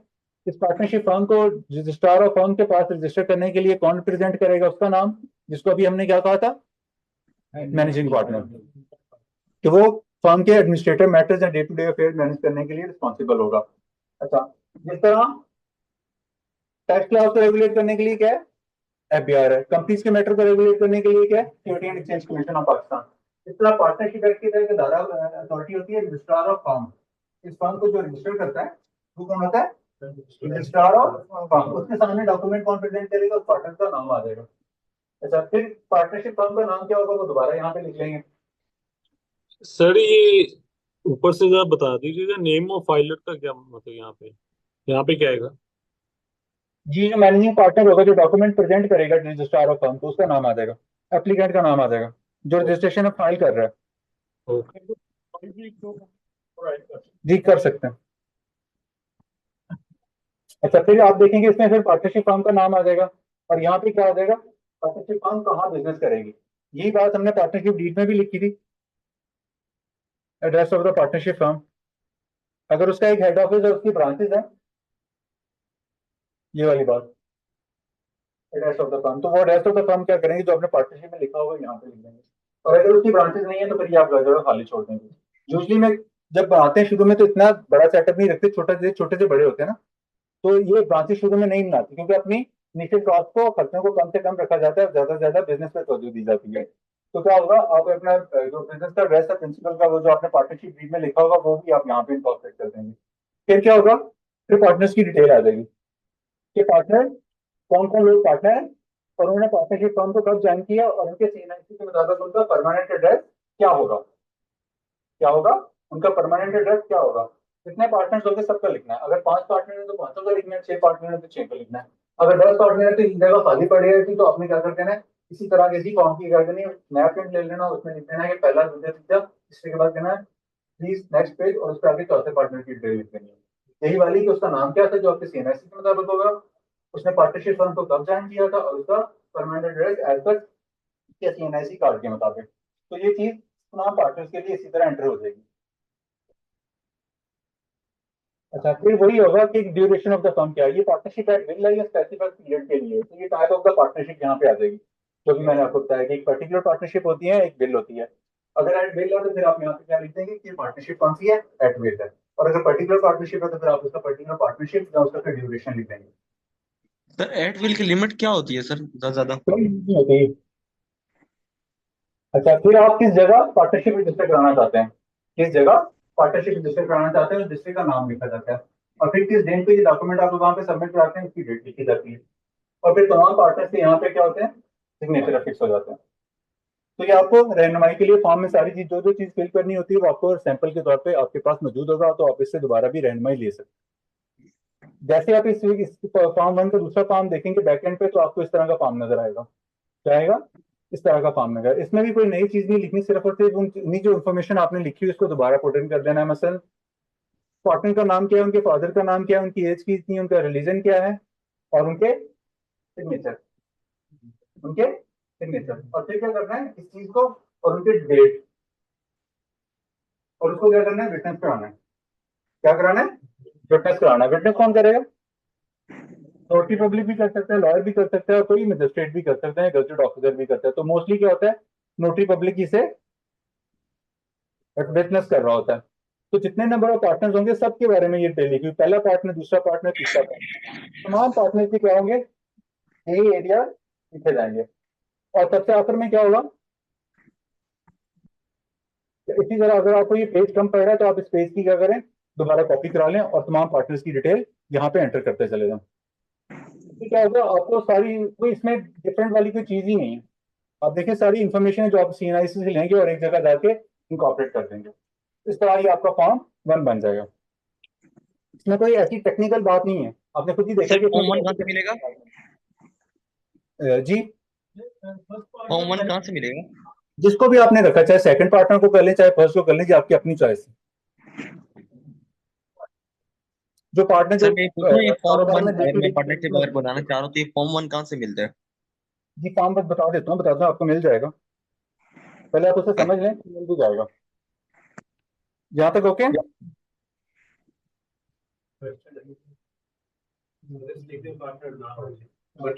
चारों पार्टनर मिलकर काम कर लें, ये तो देखिए घर की बात है ना, चारों मिल कर लें। आप, मैंने कहा ना पार्टनरशिप कैसे जन्म लेती है, एग्रीमेंट, तो आप जैसे एग्रीमेंट करेंगे वैसे हो जाएगा, इसमें कोई फिक्र वाली तो बात ही नहीं। सर ये notice notice Lahore high court गए हैं कभी, जी एक मिनट रुकना।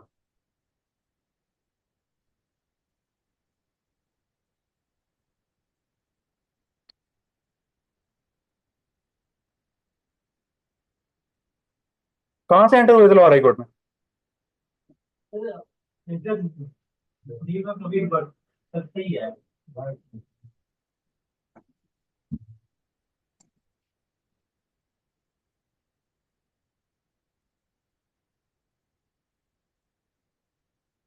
डिस्ट्रिक्ट कोर्ट है, डिस्ट्रिक्ट कोर्ट है, वहाँ पे तो नहीं होते हैं नौकरी करते, ऑफिस बने सिंगल कोर्ट से ये बता देता हूँ, रुक जाए रुक जाए।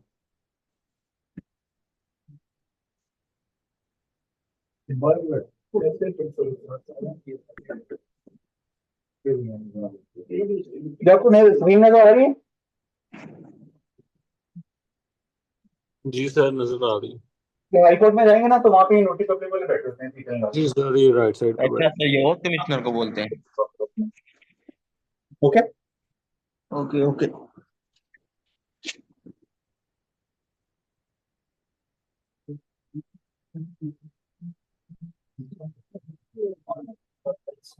पता नहीं, मुझे नहीं इस बारे में पता, जो भी होगा क्लास में कर लेगा, हम इसको इतना देखेंगे। ये आपने दो डॉक्यूमेंट अभी देख लिए कि पार्टनरशिप डीड बनाना है, दूसरा क्या करना है? फॉर्म 1। बनाना है। अच्छा, अब आपने क्या करना है? डॉक्यूमेंट आपने क्या कर लिए हैं? ड्राफ्ट कर लिए हैं। क्या कर लिए? डॉक्यूमेंट ड्राफ्ट कर लिए। अब आपने क्या करना है? एग्जीक्यूट करना है। क्या करना है? डॉक्यूमेंट को एग्जीक्यूट करना है। तो बंदे ने चीजें एग्री की हैं, अब उन पे एग्रीमेंट करना है और अपने सिग्नेचर पुट करने हैं। इसको क्या कहते हैं? डॉक्यूमेंट को एग्जीक्यूट कराना। एग्जीक्यूट कराने के लिए आप क्या करेंगे? आप एक ई स्टैम्प पेपर लेंगे। क्या करेंगे? ई स्टैम्प पेपर लेंगे। और कितनी वैल्यू का? और मोर इंपॉर्टेंटली, और किस स्टैम्प एक्ट के किस सेक्शन के तहत वो इशू हुआ? 46 बी के तहत। किसके तहत? 46 बी के तहत। तो इसके लिए आप क्या करेंगे? आप जाएंगे ई स्टैम्प पेमेंट की वेबसाइट के ऊपर। कहाँ जाएंगे? ये गवर्नमेंट ऑफ पंजाब की ये वेबसाइट है, es.punjab/zameen.gov.pk के ऊपर। तो यहाँ से क्या होंगे? स्टैम्प पेपर का चालान बन जाता है। तो और ये चालान आप स्टेट बैंक ऑफ पंजाब में जाएंगे तो वहां से आपको स्टैम्प पेपर जारी कर दिया जाएगा। तो आपने कौन सा स्टैम्प पेपर लेना है? तो इसके लिए आप यहाँ पे चालान पे क्लिक करेंगे और यहाँ पे एग्री करेंगे।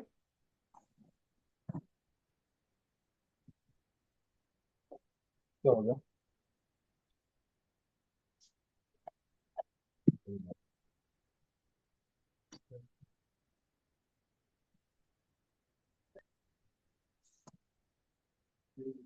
ये आपके पास इस तरह का चालान 2 आ जाएगा। तो आपने क्या करना है? ये आपको बुक नजर आएगी यहाँ पे। क्या आएगी? बुक नजर आएगी। कहाँ पे नजर आ रही है सबको? आपने जिस डीड के लिए, जिस पर्पज के लिए पार्टनर वो स्टैम्प पेपर इशू कराना, आपने वो सिलेक्ट करना है। और आपने कौन सा सेक्शन सिलेक्ट करना है?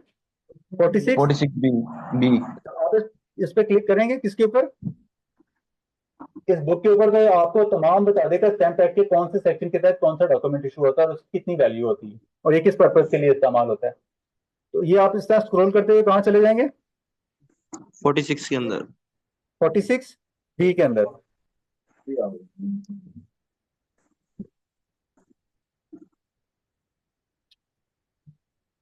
कितनी वैल्यू मांग रहे हैं? 1000 1000। रुपये। और 25 रुपए का एडिशनल फी है जो चार्जिंग है। तो टोटल कितनी हो गई? तो ये चालान आप बैंक ऑफ पंजाब में जमा कराएंगे तो वहां से आपको ये पार्टनरशिप डीड का ये होगा, डॉक्यूमेंट इशू हो जाएगा, स्टैम्प पेपर इशू हो जाएगा, जिसके ऊपर आप क्या करेंगे? पार्टनरशिप की प्रिंटिंग करेंगे। ड्राफ्ट तो आपने कर लिया, अब आपने क्या करना है? प्रिंटिंग करना। और किस स्टेज पे है? Execution of drafted document. जो हमने डॉक्यूमेंट ड्राफ्ट कर लिया, अब इनको क्या करना है? एग्जीक्यूट करना है। स्टैम्प पेपर को किस पे एग्जीक्यूट करेंगे? पार्टनरशिप डीड को स्टैम्प पेपर पे। और किस सेक्शन के तहत वो इशू हो? 46 बी के तहत। और फिर इसके ऊपर हम क्या करेंगे? स्टैम्प पेपर के ऊपर पार्टनरशिप डीड प्रिंट कर लेंगे। जब प्रिंट करेंगे तो फिर तमाम पार्टनर्स ने क्या करना है? उसको साइन करना है। पार्टनर्स ने क्या करना है? साइन करना है। उस पार्टनरशिप डीड को भी साइन करना है और फॉर्म 1 को भी साइन करना है। दोनों चीजों को साइन करना है। ना सिर्फ उन्होंने साइन करना है बल्कि किन्होंने साइन करना है? विटनेस ने भी साइन करना है। और जब वो साइन कर देंगे फिर इसको क्या कराना है? नोटराइज करवाना है। किससे नोटराइज करवाना है? जो नोटरी पब्लिक होता है। तो ये डॉक्यूमेंट आपके, जो आपने डॉक्यूमेंट ड्राफ्ट कर रहे थे, वो क्या हो गए? क्या हो गए? एग्जीक्यूट हो गए। क्या हो गए? एग्जीक्यूट हो गए। अब इन डॉक्यूमेंट को क्या करेंगे? एग्जीक्यूटेड डॉक्यूमेंट को सबमिट करेंगे। क्या करेंगे? सबमिट करेंगे। अच्छा, सबमिट कहाँ करेंगे? ये आपको ना एक रजिस्ट्रेशन का पोर्टल नजर आ रहा होगा। क्या लिखा हुआ? Register dot gov.pk। ठीक है। कौन सा पोर्टल है?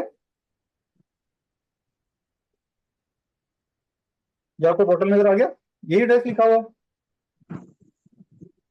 ऐसे ही। ओके। तो आपने किसी पार्टनर को, जिसको आपने मैनेजिंग पार्टनर बनाया, उसकी यहाँ पे रजिस्ट्रेशन कराएंगे। किसकी? एक मैनेजिंग पार्टनर। किसी एक मैनेजिंग पार्टनर की आप क्या कराएंगे, यहाँ पे रजिस्ट्रेशन कराएंगे। रजिस्ट्रेशन के लिए आपको क्या चाहिए, उसका सीएनआईसी नंबर चाहिए, मोबाइल नंबर चाहिए और ईमेल चाहिए। क्या चीजें चाहिए, वही जो हमने कल एंटीन क्रिएट करते वक्त देखी थी। आपके पास सीएनआईसी हो, आपके पास क्या हो, मोबाइल नंबर हो, किसी चीज क्या हो, ईमेल हो। आप क्या करेंगे, इस पे रजिस्टर कराएंगे। पहले स्टेप में आपसे वही दो चीजें पूछेगा। क्या करेगा, मोबाइल नंबर, उसको कंफर्म करें, ईमेल को और उसको कंफर्म करें। फिर आपको यहाँ पे क्या आएंगे, क्या आएंगे, दो कोड आएंगे। क्या आएंगे, दो कोड आएंगे। दूसरे स्टेप में आप क्या करेंगे, अपने ईमेल पे जो वेरिफिकेशन कोड आएगा वो यहाँ पे एंटर करते हैं। क्या करेंगे, स्टेप 2 में जो आपको वेरिफिकेशन का जो कोड आएगा वो आप एंटर कर देंगे। और फिर क्या होगा, आप वेरीफाई एंड नेक्स्ट करेंगे तो फिर आप नेक्स्ट स्टेप 3 पे चले जाएंगे। यहाँ पे जो आपने अपने पर्टिकुलर एंटर करे होंगे वो आपको वहां से उठा देगा। आपका नाम पीछे, अपना नाम एंटर कर दीजिएगा, वाले साहब का नाम एंटर कर दीजिएगा, मोबाइल नंबर जो आपने पहले किया, ईमेल जो उसने पहले किया, सीएनआईसी एंटर करेंगे। और लैंडलाइन एंटर करना मैंडेटरी नहीं है। जैसे ही आप ये चीज एंटर करेंगे, यहाँ पे एग्री करेंगे, ओके करेंगे और फिर अपना क्या करेंगे, यहाँ पे ओके करेंगे और फिर ये कैप्चा एंटर करेंगे तो क्या होगा, फिर आपको पोर्टल की तरफ से आ जाएगा। अच्छा, अब इसमें याद रखिएगा कि जब हमने पार्टनरशिप पोर्टल लगे एंटर किया था,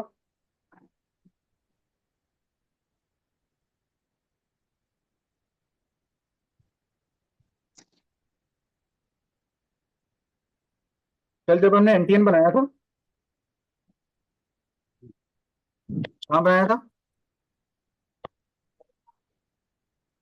एफबीआर के पास जाके। उसमें हमारा यूजर नेम क्या था, इंडिविजुअल का, जी सोल प्रोप्राइटरशिप के लिए। और दूसरा हमारे पास पासवर्ड क्या होता है,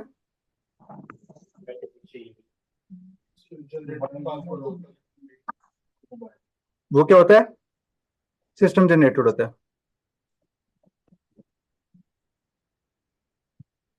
क्या होता है, सिस्टम जनरेटेड होता है। अब हम कहाँ खड़े हैं, पार्टनरशिप के लिए पोर्टल पे रजिस्ट्रेशन करवाई हमने अपने। तो जो आपका यूजर नेम क्या होगा, आपका ईमेल आईडी क्या होगा, ईमेल आईडी, और दूसरा क्या होगा, पासवर्ड क्या होगा, सिस्टम जनरेटेड।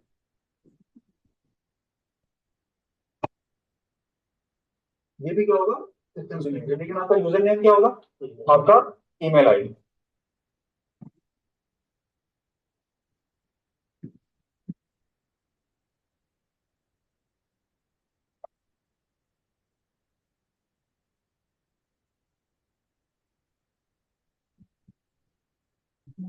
तो वो चीज आप यहाँ पे एंटर करेंगे।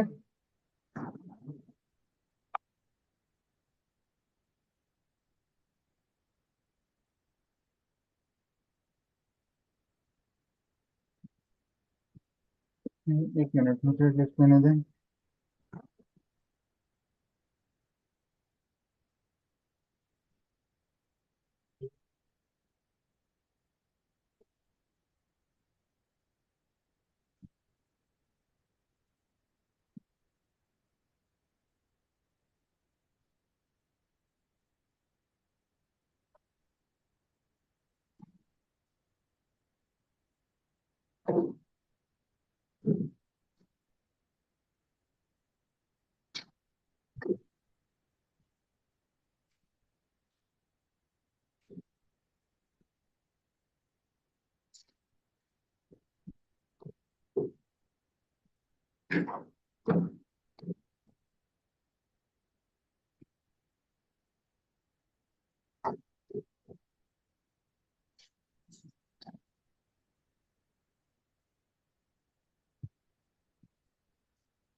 तो ये आपके सामने इस तरह का पोर्टल का डैशबोर्ड खुल जाएगा, इसका जब आप पार्टनरशिप फर्म रजिस्टर करा रहे होंगे। क्या करा रहे होंगे? पार्टनरशिप फर्म रजिस्टर करा रहे होंगे। अब आपको पता लगेगा कि इस पार्टनरशिप के नाम पे कितनी फर्म रजिस्टर्ड हो चुकी है ऑलरेडी, ये पार्टनर कितनी पार्टनरशिप फर्म में पार्टनर है, और कितनी आपकी रिक्वेस्ट जो है इन प्रोग्रेस है, और किसका अदर का स्टेटस है, और कितनी आपने टोटल नंबर ऑफ रिक्वेस्ट करी हुई है। तो आपको क्या होगा, आप क्या करेंगे, यहाँ पे न्यू रजिस्ट्रेशन में जाएंगे और क्या करेंगे, मैंने यहाँ पे क्या करनी है, पार्टनरशिप रजिस्टर करानी है, तो यहाँ पे आपको क्लिक करेंगे। तो जैसे ही आप यहाँ पे क्लिक करेंगे ना, आपको ये नोट वाला एरिया खुल जाएगा। कौन सा? ये नोट जो है ना आपके गाइडेंस पर्पज के लिए है। तो कहते हैं कि अगर आपने पार्टनरशिप फर्म रजिस्टर करानी है तो आप क्या करें, इस पोर्टल पे आए। अदरवाइज अगर आपने सोल प्रोप्राइटरशिप रजिस्टर करानी है तो एफआईआर के पोर्टल पे चले जाएं, और अगर आपने कंपनी रजिस्टर करानी है तो एसोसिएशन के पोर्टल पे चले जाएं, और अगर आपने सिर्फ अगर पार्टनरशिप रजिस्टर करानी है आप इस पोर्टल पे रहें। ठीक है, आप इसको नेक्स्ट पे क्लिक करेंगे तो ये आपको आपकी रजिस्ट्रेशन का फ्लो बता देगा। क्या कर देगा? पूरा फ्लो बता देगा ये वाला। आप पहले स्टेप से दूसरे में मूव करेंगे, फिर दूसरे से तीसरे में, तीसरे से चौथे में, और चौथे से छठे में, और छठे से आगे बाद में। ये आपका फ्लो इसी तरह चल रहा होगा। जिस फ्लो पे आप होंगे उसका कलर क्या हुआ होगा, ये मलेशिया कलर का हुआ होगा, डार्क ग्रे कलर का हुआ होगा। जो फील्ड अभी आपने टच नहीं की है उनका कलर क्या होगा, ग्रीन होगा। तो आप इसमें पार्टनरशिप की इंफॉर्मेशन फिल करेंगे, और इंफॉर्मेशन वही आप कहाँ से लेंगे, आपके पार्टनरशिप डीड से लेंगे। कहाँ से लेंगे? Partnership deed. जब आपके पास पार्टनरशिप के तमाम के क्या हो गए हैं, वहाँ पार्टनर्स के सीएनआईसीज हैं, तमाम पार्टनर्स के सीएनआईसीज हैं, और विटनेसेस के सीएनआईसीज हैं। और याद रखिएगा तमाम पार्टनर और विटनेसेस के सीएनआईसीज भी नोटराइज होने चाहिए, फ्रंट भी और बैक साइड भी, उसकी फ्रंट साइड भी और बैक साइड भी। किसके? पार्टनर्स के सीएनआईसी और विटनेसेस के सीएनआईसी। अब आप देखें कि आपने बिजनेस एंटिटीज के बारे में जो डिटेल लिखनी है वो क्या है। आप यहाँ पे पार्टनरशिप फर्म का नाम लिख देंगे। मिसाल के तौर पर मैं लिख देता हूँ एबीसी एंड एसोसिएट्स। अच्छा, अब आपको देखिए उसने पूछा कि आपकी बिजनेस कैटेगरी कौन सी है। अगर आप सर्विसेज में हैं या ट्रेडिंग में हैं तो आप अपने कमर्शियल एस्टैब्लिशमेंट यहाँ से सिलेक्ट कर लेंगे, और अगर आप मैन्युफैक्चरिंग में हैं तो क्या करेंगे, इंडस्ट्रियल एस्टैब्लिशमेंट यहाँ पे सिलेक्ट करेंगे। अब आपको क्वेश्चन आंसर हो गया। आप अब हमने कहा कि हमने एक लॉ फर्म बनानी है, तो हम उसके क्या करेंगे, सर्विसेज प्रोवाइडर होंगे तो हम यहाँ पे कमर्शियल एस्टैब्लिशमेंट सेलेक्ट कर लेंगे। अच्छा, अब आपने क्या करना है, बिजनेस सेक्टर क्या आप किस बिजनेस में करेंगे, तो आप यहाँ से क्या करेंगे, सर्च कर लेंगे लीगल सर्विसेज। तो ये आपको लीगल सर्विसेज वाली सर्च करके दे देगा। ठीक है, आप इसको सिलेक्ट कर लेंगे। फिर आप क्या करेंगे, अपना एड्रेस ऑफ द फर्म, ये आपको कहाँ से पता चलेगा, जो अपने पार्टनरशिप डीड में लिखा हुआ होगा। उसके मुताबिक क्या करेंगे कि मेरा ऑफिस नंबर क्या है,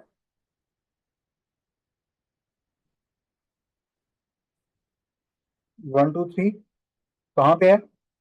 गोल प्लाजा में। ये मैं चीजें सपोज करके वैसे एंटर कर रहा हूँ आपके सामने फ्लो करने के लिए। आपका जो एक्चुअली होगा वो आपने लिख लेना है यहाँ पे।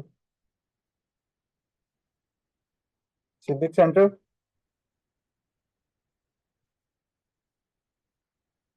बरकत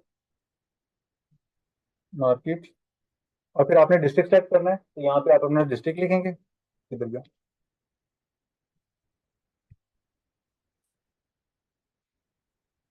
आप लाहौर लिखेंगे तो ये आगे सर्च कर देगा।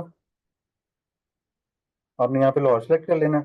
फिर वो आपसे तहसील या टाउन पूछेगा, तो जिस टाउन में आप फाइल कर रहे होंगे तो आपने वो लिख देना। अगर कहीं नहीं लिख रहा तो आपको नियरेस्ट जो आपका टाउन है ना वो आप लिख देंगे। यहाँ पे भी कोई नहीं लाहौर आ रहा, लाहौर सिटी आ रहा है, तो मैं लाहौर सिटी सेलेक्ट कर लेता हूँ। अच्छा, फिर आपसे पूछेगा कि आपने यहाँ पे लाहौर लिख देना है, क्योंकि आपका सिटी लाहौर है। अब आपने देखें जो आपने पूरा ऊपर एड्रेस देखा तो वही एड्रेस तो है ना, वो यहाँ पे आके इंकॉर्पोरेट हुआ होगा। और ये इंकॉर्पोरेट होने के बाद आप ऊपर वाला नोट करें कि final address has to be displayed on the certificate. ये एड्रेस आपके सर्टिफिकेट के ऊपर प्रिंट हुआ होगा। तो आप इसमें बड़ा केयरफुली इसमें ना चीज एंटर कीजिएगा, ताकि आपको वो चीज बाद में इसको ठीक कराना बड़ा मुश्किल होता है। अब आपने जो ऑफिस के लिए प्लेस सिलेक्ट की है वो क्या होगी, वो आपने बताना है कि वो कौन सी है, रेजिडेंशियल है। फिर उसकी टाइप क्या है, वो प्लाजा है। नहीं आ रहा प्लाजा क्यों? से नहीं आता है। अपार्टमेंट तो आ जाते हैं। नहीं आते? आ रही जो तो आपने किधर क्या कमर्शियल प्रॉपर्टी किधर गई? ये दूसरा वाला नहीं select करना। किधर एग्रीकल्चर है?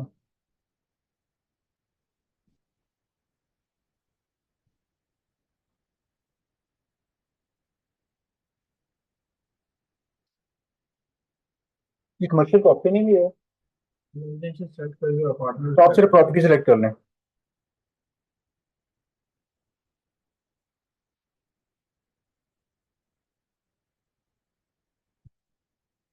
यहाँ पे आप क्या हैं, टेनेंट के तौर पे हैं, और यहाँ पे वही जो हमने एपीआर में कर 1% शेयर रेंट है।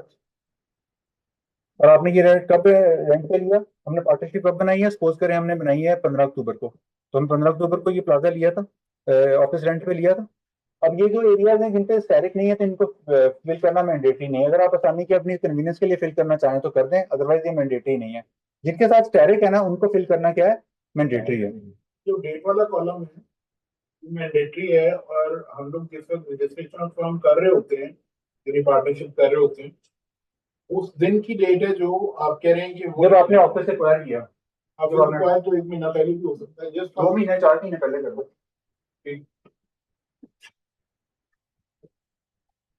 फिर क्या है, जो आपने पार्टनरशिप फर्म कब एस्टेब्लिश करी? हमने क्या 15 अक्टूबर को ही करी। तो ये पार्टनरशिप कौन सी थी, एट विल थी या स्पेसिफिक टाइम पीरियड के लिए? तो जो मैं कह रहा हूँ कि एट विल थी, जो मैंने पार्टनरशिप डीड में चीजें लिखी थी और फॉर्म 1 में लिखी थी, ये सिर्फ वही चीजें आपसे मांग रहा हूँ, आप यहाँ पे इसके प्लॉट कर रहे हैं। इसमें कोई टेक्निकल चीज तो हमारे सामने अभी तक नहीं आई ना, जिसमें कोई बहुत ज्यादा कोई टेक्निकल टर्म्स हो जो जॉर्गन इस्तेमाल हो रहे हैं। तो आप इसको सेव एंड नेक्स्ट करेंगे जी। क्या नंबर?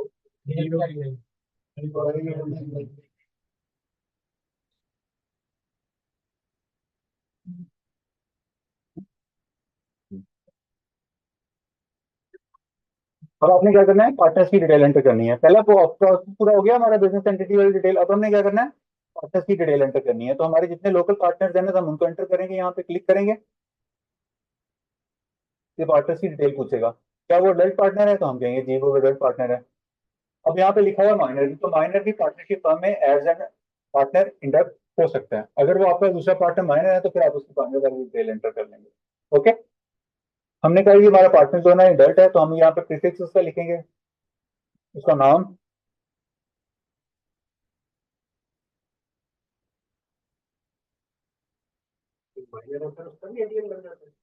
जी। मैंने एनटीएम का तो जिक्र ही नहीं करा। जब इनकम टैक्स पे आएंगे तब बातें करेंगे।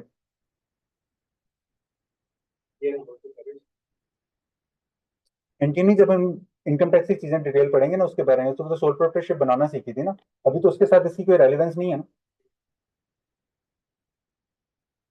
उनके फादर का नाम लिखेंगे, उनका जेंडर लिखेंगे, डेट ऑफ बर्थ लिखेंगे।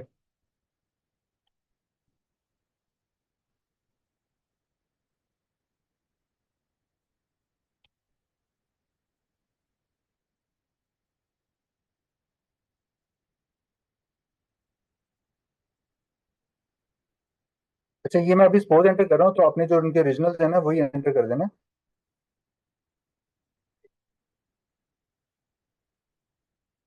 हम्म,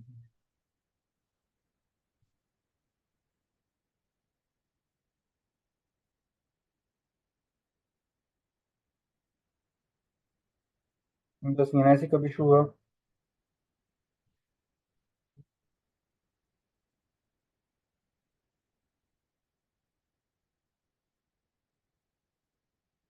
₹15 से इशू हुआ, उनकी एक्सपायरी डेट क्या थी?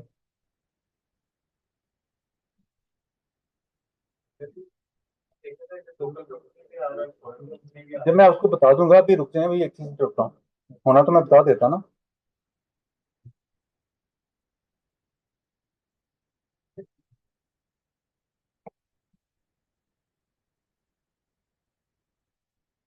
अच्छा, फिर उन्होंने पार्टनरशिप फर्म को कब ज्वाइन किया? हमने कहा 15 को ज्वाइन, तो 15 को पार्टनरशिप डेट को ज्वाइन किया। और उन्होंने कितना पार्टनरशिप का शेयर है? उनका 50% है। उनका ईमेल एड्रेस लिखेंगे।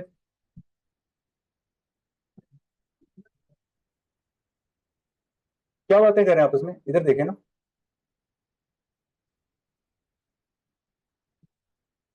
उनका रिलीजन क्या है? इस्लाम, वो प्रिंसिपल पार्टनर हैं या प्रिंसिपल ऑफिसर हैं या नहीं? अगर वो प्रिंसिपल ऑफिसर है तो आप इसको क्लिक कर देंगे यहाँ पे। ओके, प्रिंसिपल ऑफिस इस तरह प्रिंसिपल मैनेजिंग पार्टनर होता है। घर में किसी को बड़ा बनाते हैं ना, बड़े भाई को, वाले साहब को, जो आपके गार्डियन होते हैं, इसी तरह ये कारोबारी घर में भी प्रिंसिपल ऑफिसर होता है, जो कि आपकी गैर मौजूदगी में कारोबार को चला रहा होता है। और प्रिंसिपल ऑफिस, आप प्रिंसिपल ऑफिसर सेम भी हो सकते हैं, अलग भी हो सकते हैं, आप किसी एम्प्लॉय को भी पार्टनर भी बना सकते हैं। लेकिन यहाँ हम किसकी डिटेल एंटर कर रहे हैं? किसकी डिटेल एंटर कर रहे हैं? पार्टनर की। तो प्रिंसिपल ऑफिसर किसकी डिटेल एंटर करेंगे? मैनेजिंग पार्टनर की। उसी को प्रिंसिपल ऑफिसर कहा दिया ना यहाँ पे। फिर आपने वही जो उसकी एक्चुअली मोबाइल नंबर इस्तेमाल कर रहा होगा, एक्चुअली सर्विस, वो लिखनी है।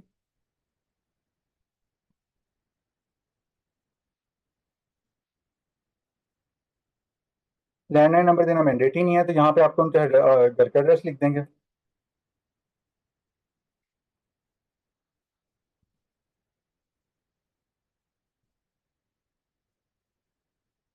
Street number 5445 new garden town.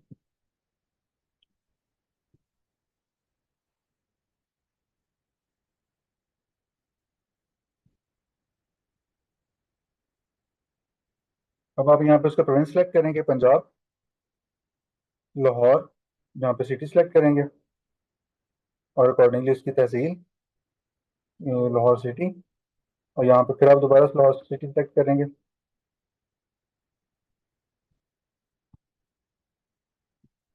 अब ये दोबारा आपसे पूछेगा प्रेजेंट एड्रेस क्या है, तो अगर आपका ये ऊपर वाला है तो आप क्या कर देंगे, सेम है, जब आप यहाँ पे क्लिक करेंगे।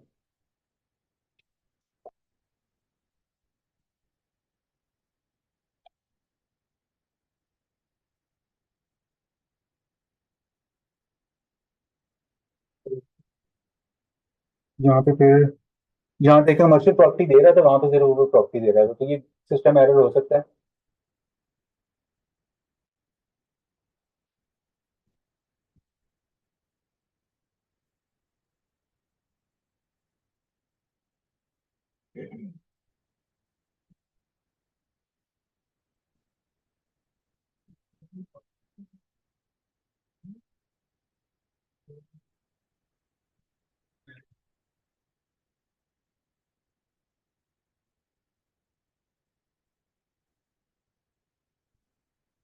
तो जिस डेट से इस घर में रह रहे होंगे उसका एड्रेस लिख देंगे, 6 से रह रहे हैं।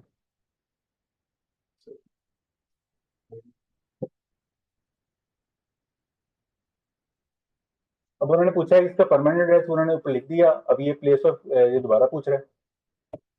ये दोबारा नहीं पूछेगा। क्यों नहीं पूछेगा? क्योंकि हमने वहां पे क्या कर दिया, सेम एज अबव कर दिया, तो इसलिए वो इसकी डिटेल दोबारा आपको एंटर करना नहीं करेगा। अगर आपको ये डिफरेंट कर रहा हो तो फिर आप इसको दोबारा सिलेक्ट कर लीजिए अकॉर्डिंगली। अब वो आपसे पूछता है कि आपने यहाँ पे क्या करना है, सीएनआईसीज के डॉक्यूमेंट अटैच करने हैं। क्या करना है? जो आपने सीएनआईसीज लिए थे उसकी फ्रंट साइड और बैक साइड दोनों अलग अलग, और वो दोनों साइड क्या हो, नोटराइज हुई हो। क्या हुई हो? नोटराइज हो। फ्रंट अलग और बैक अलग। और ये आपने किस फॉर्मेट में करनी है? पिक्चर फॉर्मेट में करनी है। और उसका मैक्सिमम साइज कितना होगा? 500 KB। कितना? 500 KB। तो जहां आपने वो फाइल प्लेस की होगी आपने यहाँ पे सेलेक्ट कर लेना।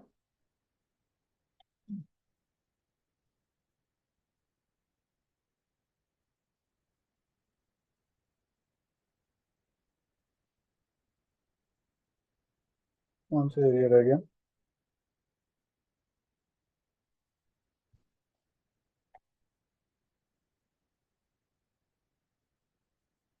सॉरी।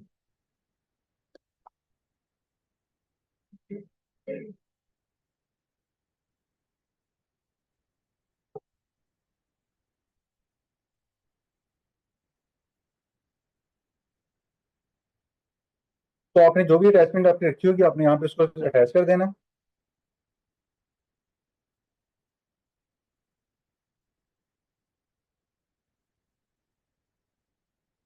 तो ये दोनों चीजें जो है ना आपकी पिक्चर जिस फॉर्मेट में वो कही हुई ना, उस फॉर्मेट में दोनों चीजें अटैच हो जाएंगी।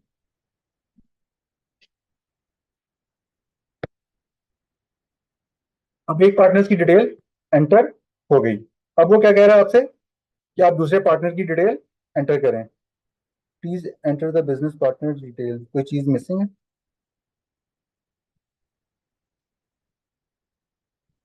क्या चीज़ में उसमें कौन सी डेट? ये प्लेस का परसेंटेज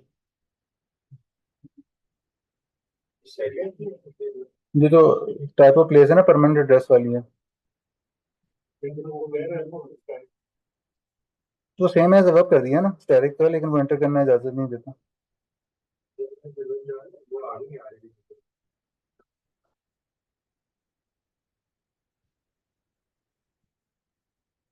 अटैचमेंट कर रहे थे तुम लोग ऐसे टाइप ऑफ प्लेस थिंग कह रहे हैं, टाइप ऑफ प्लेस कहाँ थी? नीचे नीचे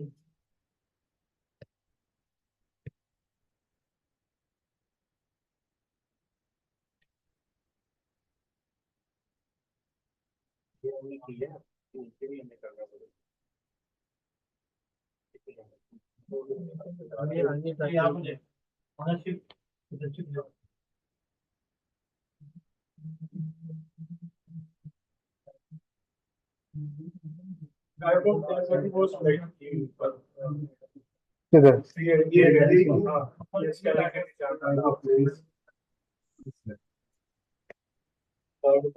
तो वो सेव एज करके यहाँ पे ओके कर दिया ना कि सेम एज वेब, जब मैं इसको डिसेबल करूंगा तब जाके वो एनेबल करेगा ना।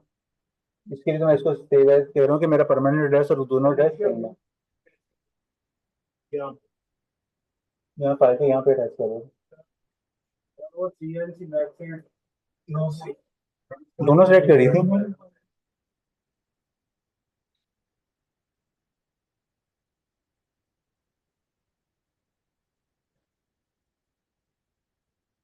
मोबाइल नंबर और जिसमें मसला है।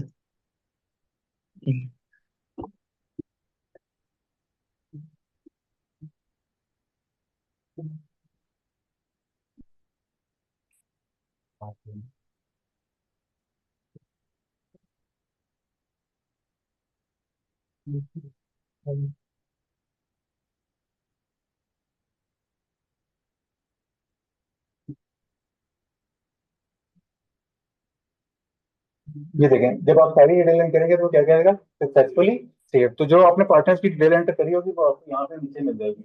और बाद में आप क्या कर सकते हैं, इसको अमेंड भी कर सकते हैं। अगर आपसे कोई गलती हो गई है रिव्यू करते वक्त, तो वापस आके आप इसको वहां से अमेंड भी कर देंगे।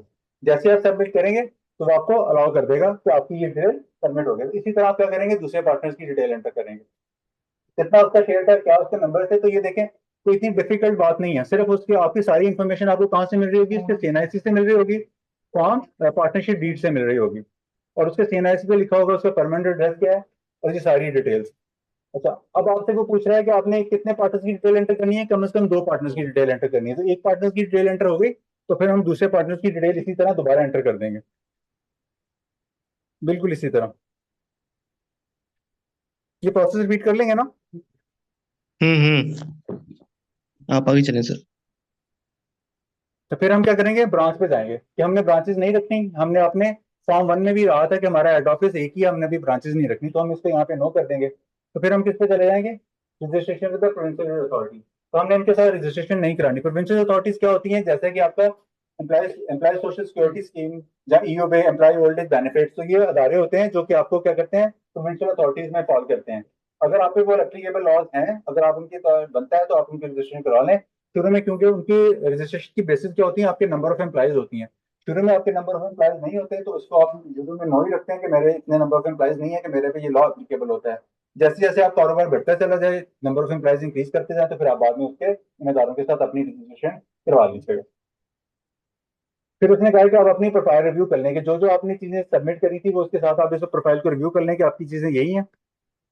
आपने एड्रेस यही लिखा था, प्रेजेंट एड्रेस यही था, पार्टनर्स की डिटेल यही थी, उन्होंने इतनी देर से ज्वाइन नहीं किया तो उसकी एज थी, ये सारे पर्टिकुलर आप इसको क्या करेंगे, रिव्यू करेंगे। क्या करेंगे, रिव्यू करेंगे। तो फिर आपने क्या करनी है, पेमेंट करनी है। क्या करनी है, पेमेंट करनी है। पेमेंट कितनी करनी है, 2000। दो चलिए हजार पेमेंट करना, आपका पीएसआईडी इस तरह जनरेट कर देगा तो आप इसके थ्रू पेमेंट क्रिएट कर लेंगे। अदरवाइज आप क्या करेंगे, यहाँ से इसका प्रिंट लेंगे, इस प्रिंटर पे क्लिक करेंगे तो आपके ब्राउजर में 32 वाला जो फॉर्म है ना वो खोल देता है। क्या करता है, 32 वाला फॉर्म खोल देता है। तो ये फॉर्म जो है आप स्टेट बैंक में भी जमा करा सकते हैं या किसी नेशनल बैंक में भी जमा करा सकते हैं, दोनों में से किसी एक ब्रांच में डाल के ये फॉर्म, इसमें 2,000 रुपये फीस होगी, वो आप जमा करा देंगे। ओके, तो ये ऑटो जनरेटेड सर हो जब जाता है। प्रिंट करेंगे तो ऑटोमेटिकली ये आ जाएगा ना? आप यहाँ पे क्लिक करेंगे तो ये बराबर वाली टैब में खुल जाएगा। प्रिंटर नजर आ रहा है आपको? जी जी। सही है। तो ये आप इसका प्रिंट लेंगे और फिर वापस आ जाएंगे और किस पे चले जाएंगे? कंफर्मेशन पे। किस पे चले जाएंगे? कंफर्मेशन पे। जब आप कंफर्मेशन पे जाएंगे तो आप लिखेंगे कुछ डॉक्यूमेंट अटैच करें। क्या करें? डॉक्यूमेंट अटैच करें। वो डॉक्यूमेंट क्या होंगे? पार्टनरशिप डीड, जो कि आपने स्कैन करके रखा हुआ होगा। फॉर्म 1 जो आपने अटैच करके रखा होगा इसी तरह। अपलोडेड चालान जो आपने पे करा होगा, वो चालान आपने क्या कर देना है? पेड वाला यहाँ पे दिखा देना है। अगर आपने ये नहीं दिखाया और PSID के थ्रू पेमेंट करी है तो जो पेमेंट की स्लिप होगी वो इसके साथ अटैच करके वो दिखा दीजिएगा। और आपने ये डेट ऑफ फाइलिंग, ये अपने फॉर्म का फाइल किया, ये देखें, जब हमने कहा था कि ये डॉक्यूमेंट आप किस डेट को सबमिट करने हैं, यहाँ पे डेट लिखी होगी ना, ये वाली डेट ही आपने वहां पे डेट सेलेक्ट कर देंगे।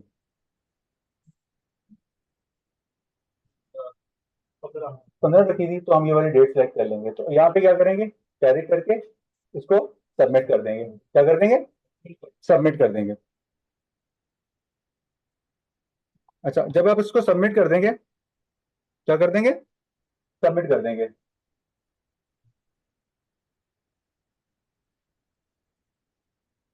ये सारे प्रोसेस हमने करके देख लिए, इंफॉर्मेशन फाइल कर ली, नोटराइज वाली चीजें अटैच कर ली। फिर आप क्या करेंगे? फॉलो अप करेंगे, अपने मॉनिटर को बार बार मॉनिटर करेंगे उनकी तरफ से कोई इंफॉर्मेशन क्या है, कोई एतराज वगैरह तो नहीं लग के आया। क्या नहीं लग के आया? एतराज वगैरह तो नहीं लग के आया। तो फिर आपको कोई एतराज वगैरह होगा तो वहां पे शो हो रहा होगा कि आपका ऑब्जेक्शन है, तो उस ऑब्जेक्शन को आप रिजॉल्व करेंगे।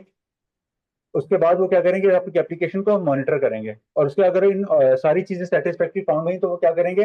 आपको रजिस्टर कर देंगे। अगर जैसे ही वो आपको रजिस्टर करेंगे तो क्या होगा? आपको फॉर्म सी इशू होगा। क्या होगा? कि आपको मिल जाएगा। इसकी पिक्चर इतनी क्या करनी है, आपके पास इतनी पिक्चर्स होती हैं, ये कहीं गुम हो जाएंगी। आपको मिल जाएगा। आप जो प्रोसेस है उसकी तरफ तवज्जो रखें। आपको क्या मिलेगा? फॉर्म ई। ये फॉर्म सी आपको कहाँ मिल रहा होगा?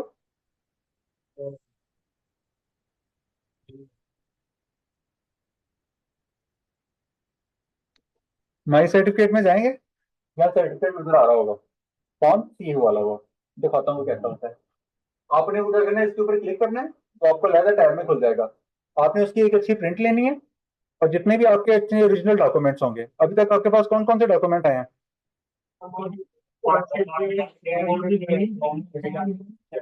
सही है।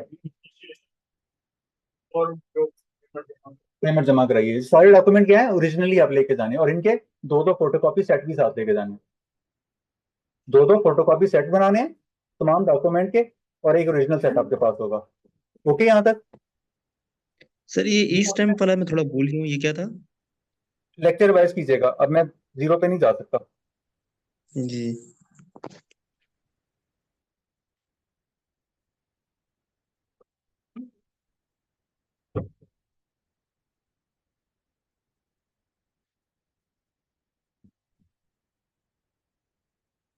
आपने कहाँ चले जाना है? किधर गया?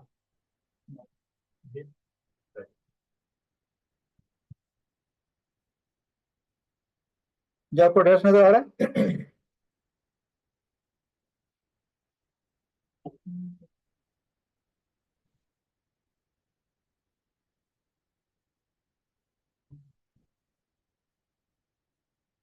गए हैं कभी वहां पे? हैं? कैसा है? अच्छा है ना? मैं 3-4 काफी मरतबा खैर गया हूँ। जब मैं लाहौर में नया नया आया था तो मुझे शुरू में जाने का इत्तेफाक हो गया। तो ये आपने वहां पे चले जाने डॉक्यूमेंट लेके। वो क्या करेंगे? आपके डॉक्यूमेंट को देखेंगे, जो आपने डॉक्यूमेंट सबमिट करे हैं ओरिजिनली भी वही हैं। जो आपने डॉक्यूमेंट सबमिट करे हैं ये ओरिजिनली भी वही हैं। और आपका जो पार्टनरशिप डीड होगा ना, उसकी वेबसाइट पे क्या करेंगे? ओरिजिनल के ऊपर डायरी नंबर लगाएंगे। क्या करेंगे? अपने रजिस्टर में एंटर करेंगे और उनके ऊपर क्या लगाएंगे? Diary number. और फिर क्या करेंगे, जो आपको फॉर्म सी इशू हुआ होगा उसके ऊपर क्या करेंगे,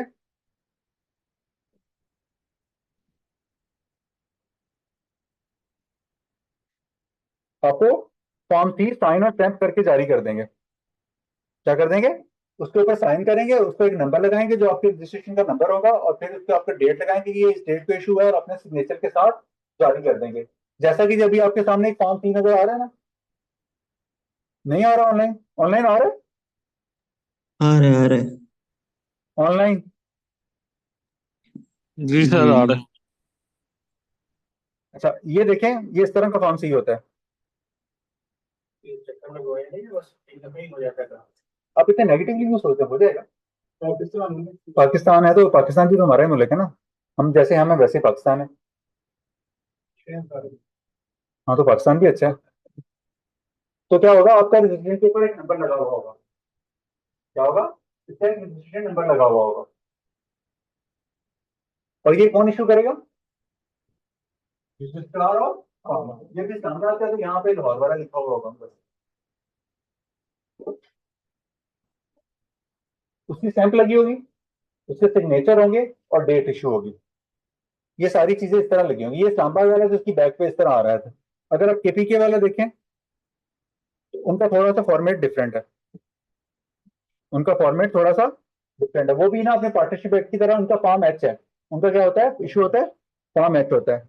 वो इसका ये लिखते हैं कि इसका नाम क्या था और किस जगह ये लोकेटेड था, और यहाँ पे जाके ना उसमें पार्टिकुलर डिटेल देते हैं कि आपने पार्टनरशिप देखिए कौन कौन से फॉर्म वन सबमिट कराया था, पार्टनरशिप डिटेल सबमिट कराया था, और चालान जमा कराया था। ये तीनों बातें यहाँ पे लिखी हुई होती हैं, लेकिन ये पंजाब वाले में इस तरह नहीं लिखा हुआ होता। अच्छा फिर क्या होता है कि आपने कब इसकी जारी की है, उनकी सील लगी होती है, और उनकी जो फी पे की होती है वो नजर आ रहा होता है, और उनके रजिस्ट्रार ऑफ फर्म के सिग्नेचर होते हैं। तो ये कब इशू हुआ, ये 2024 में, जुलाई 2024 में इशू हुआ। तो इस तरह का इनका फॉर्म होता है। इस तरह का जो फॉर्म होगा ना, ये क्या एविडेंस होगा कि आपकी पार्टनरशिप फर्म रजिस्टर्ड हो चुकी हुई है। क्या हो चुकी है, पार्टनरशिप फर्म रजिस्टर्ड हो चुकी हुई है।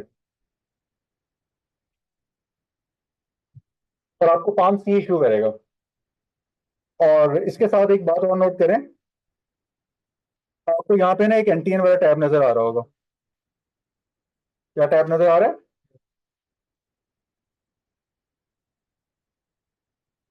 एफबीआर का ये वाला सिस्टम और ये पोर्टल आपस में क्या है, इंटीग्रेटेड। जैसे ही आपकी पार्टनरशिप फर्म बनेगी, आपका एनटीएन भी बन जाएगा, और वो आपका जो प्रिंसिपल ऑफिसर होगा उसके मोबाइल के ऊपर और उसकी ईमेल के ऊपर आपका एनटीएन, किसका, फर्म का, फर्म का जी अलहदा बनेगा, उसका क्या बनेगा, अलहदा एनटीएन बनेगा, और वो आपके प्रिंसिपल पार्टनर के मोबाइल पे और ईमेल पे सेंड हो जाएगा। किसकी तरफ से, एफबीआर की तरफ से। और वो कितने डिजिट होगा, 7 डिजिट। वो कितने डिजिट होगा, तो किसका एनटीएन होगा, फर्म का। और फर्म को टैक्स की जुबान में क्या कहते हैं, एसोसिएशन ऑफ पर्सन। क्या कहते हैं टैक्स की जुबान में पार्टनरशिप फर्म को, एसोसिएशन ऑफ पर्सन, या हर काम में क्या बोलते हैं, एओपी। इस तरह आपका पूरा प्रोसेस खत्म हो जाएगा। अब आपकी पार्टनरशिप फर्म पूरी हो गई, आपके ये डॉक्यूमेंट बन गए। ये डॉक्यूमेंट लेके क्या करेंगे, बैंकर के पास जाएंगे और उससे कहेंगे इस पार्टनरशिप नाम से इस पार्टनरशिप फर्म का अकाउंट खोल दें, और जितने पैसे आपने कंट्रीब्यूट करे होंगे वो ले जाके क्या करेंगे, उस अकाउंट में सबमिट कर देंगे, और उससे पार्टनरशिप क्या करेगी, बिजनेस करेगी, बरकत करेंगे, बरकत करवाएंगे ना। और इस पे शुरू में क्या करेंगे, एक मिलाद भी रखेंगे, और सारे मार्केट को लोगों को भी बुलाएंगे, और अपने और दोस्तों को भी बुलाएंगे, ताकि मार्केटों को पता चल जाए कि हम कोई ऐसे वैसे लोग नहीं, हमारे भी पीछे बैकिंग पे कोई लोग हैं, लिहाजा हमको हल्के में मत लेंगे। ऐसा करते हैं ना, ऐसा करते हैं ना, और फिर साथ चावल भी खिलाए जाते हैं। किसी ने खाया सर ये चावल, सर ये रजिस्टर करने से फायदा क्या होगा हमें? लोग तो ऐसे भी चला रहे होते हैं।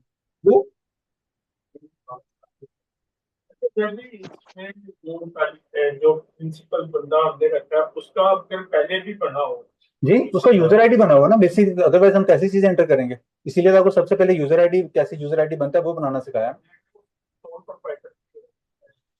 तो अलग होगा, अब तो मैं एंटिटी अलग बना रहे हैं ना, वो अपना अगर अलग बिजनेस करता है तो वो अलग बिजनेस करता रहे। अगर पार्टनरशिप के प्लेटफॉर्म में, इस बिजनेस में वो क्या है, पार्टनर। इस बिजनेस में क्या है वो, पार्टनर। जी ऑनलाइन रजिस्ट्रेशन सबमिट करने के बाद उसकी तरफ से कोई टाइम दिया जाएगा कि किसी को जा सकते हैं? जैसे ही वो आपको फॉर्म सी इशू होगा ना वहां पे,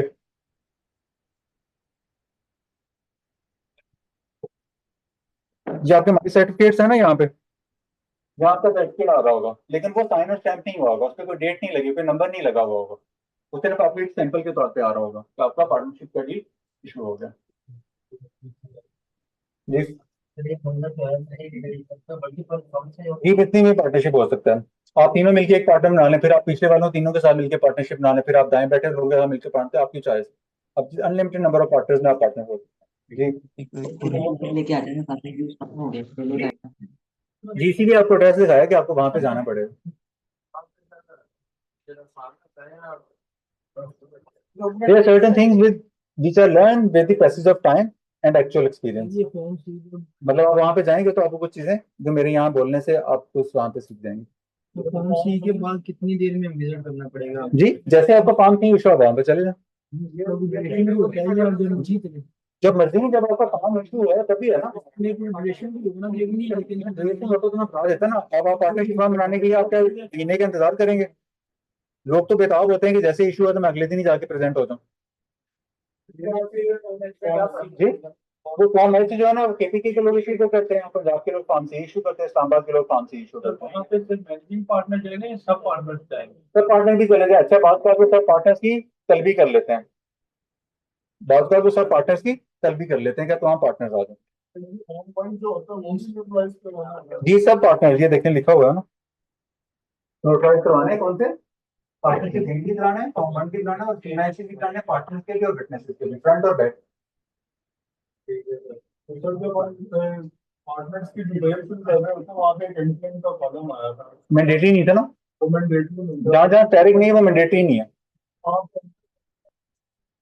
कंटेंट बना हुआ कर दें कोई हर्जी वाली बात नहीं है, कर दें, अच्छी बात, कोई बात नहीं। जी लेके जाएंगे ऑनलाइन पे पेमेंट होती है 2000 जी जी। प्रिंट आउट होता है ना, उसको प्रिंट करके ले जाएं और क्या होगा, इतना कौन सी जगह, वही आपकी एविडेंस ही वो है, और क्या होगा इसका एविडेंस होने, वहां से थोड़ी प्रिंट निकलना। तो आप उसको अटैच कर दें, इसके साथ ही अटैच कर दें बल्कि। जी और वो ओरिजिनल डॉक्यूमेंट के ऊपर डायरी नंबर लगाएंगे, ओरिजिनल डॉक्यूमेंट आपको वापस कर देंगे। फॉर्म 1 रख लेंगे, फॉर्म 1 रख लेंगे और पार्टनरशिप डीड आपको वापस कर देंगे, और फॉर्म सी वो आपको जो साइंस स्टैम्प हुआ होगा।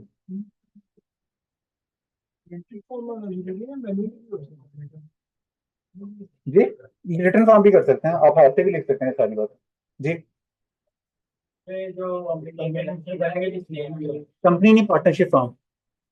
जी जी इसमें यही दिक्कत है कि कोई और भी कर सकता है। मैंने लाहौर से इसी पार्टनरशिप फॉर्म में रजिस्टर करा ली, जबकि शेखुपुरा में या फैसलाबाद में बैठा हुआ इसी नाम से बंदा कोई और रजिस्टर करा लेते, तो इसमें इतनी दिक्कत सर है। ये क्लास एंड कब तक होगी? जी और क्या कह रहे थे आप? सर क्लास एंड कब तक होगी? बस थोड़ा टाइम है, क्वेश्चन आंसर सेशन चल रहा है, आपने आपको क्वेश्चन नहीं है तो आप लीव कर सकते हैं। ठीक है सर, ओके, थैंक यू। जी अगर चाहे कोई और ना इस नाम को यूज तो फिर नाम क्या कर सकते हैं आप? यहाँ पे पार्टनरशिप एक्ट आपको प्रोटेक्ट नहीं देता, आप उसको क्या कर सकते हैं, उनको एप्लीकेशन सकते हैं कि इस नाम को ना ही किया जाए और ट्रेडमार्क में जाके उसकी प्रोटेक्शन ले लें। फिर आप उसको, वो एक अलग चीज है, और उसकी बुनियाद पे फिर आप क्या कर सकते हैं यहाँ पे। सर जी वेलकम सलाम। सर जो आपने ई स्टैम्प से चालान जनरेट किया था पार्टनरशिप डीड का, जी वो जी 32A में जाके किया था? जी 32A में जाकर, जी जी 32A वाला चालान किया था ना उसमें जाके। जी जी ये वाला ये इधर जी वाला जो व्हाट्सएप से रखते हैं, चेक सर ले लेंगे जो रहेंगे ये रहेंगे सर, क्या होगा वही हमारे ओके सर जी एंटी के बारे में एक सवाल था, अगर किसी ने हमारा बनाया होगा इसके आगे पर बना देते हैं आपको, उसमें ईमेल आईडी और नंबर हमारा ना लगा तो उसका क्या तरीका है? मैंने कल आपको बताया था कि एल ऑफिस जाएंगे, वहां से जाके पर्टिकुलर अपडेट करवा देंगे। और भी हो सकता है रिकवर करवा लेते हैं अक्सर जो मैं मार्केट में गलत प्रैक्टिस है, मैं उसको प्रमोट नहीं करता, लोग करते हैं, मैं उसको आपको ना उसकी पिचिंग करता हूँ ना उसको प्रमोट करता हूँ। जी और कोई क्वेश्चन है ऑनलाइन?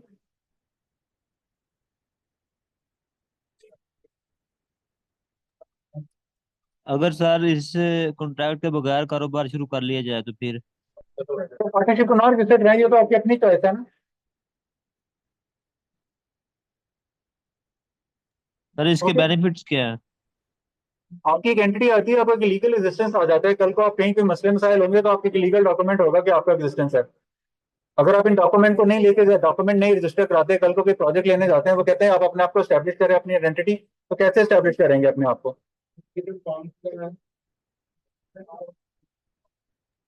जी सर।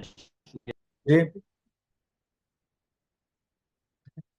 ओके, ऑनलाइन कोई क्वेश्चन है और? No sir. क्लास कंक्लूड कर लूँ? Yes sir. चलें, सही है। ओके, अल्लाह हाफिज।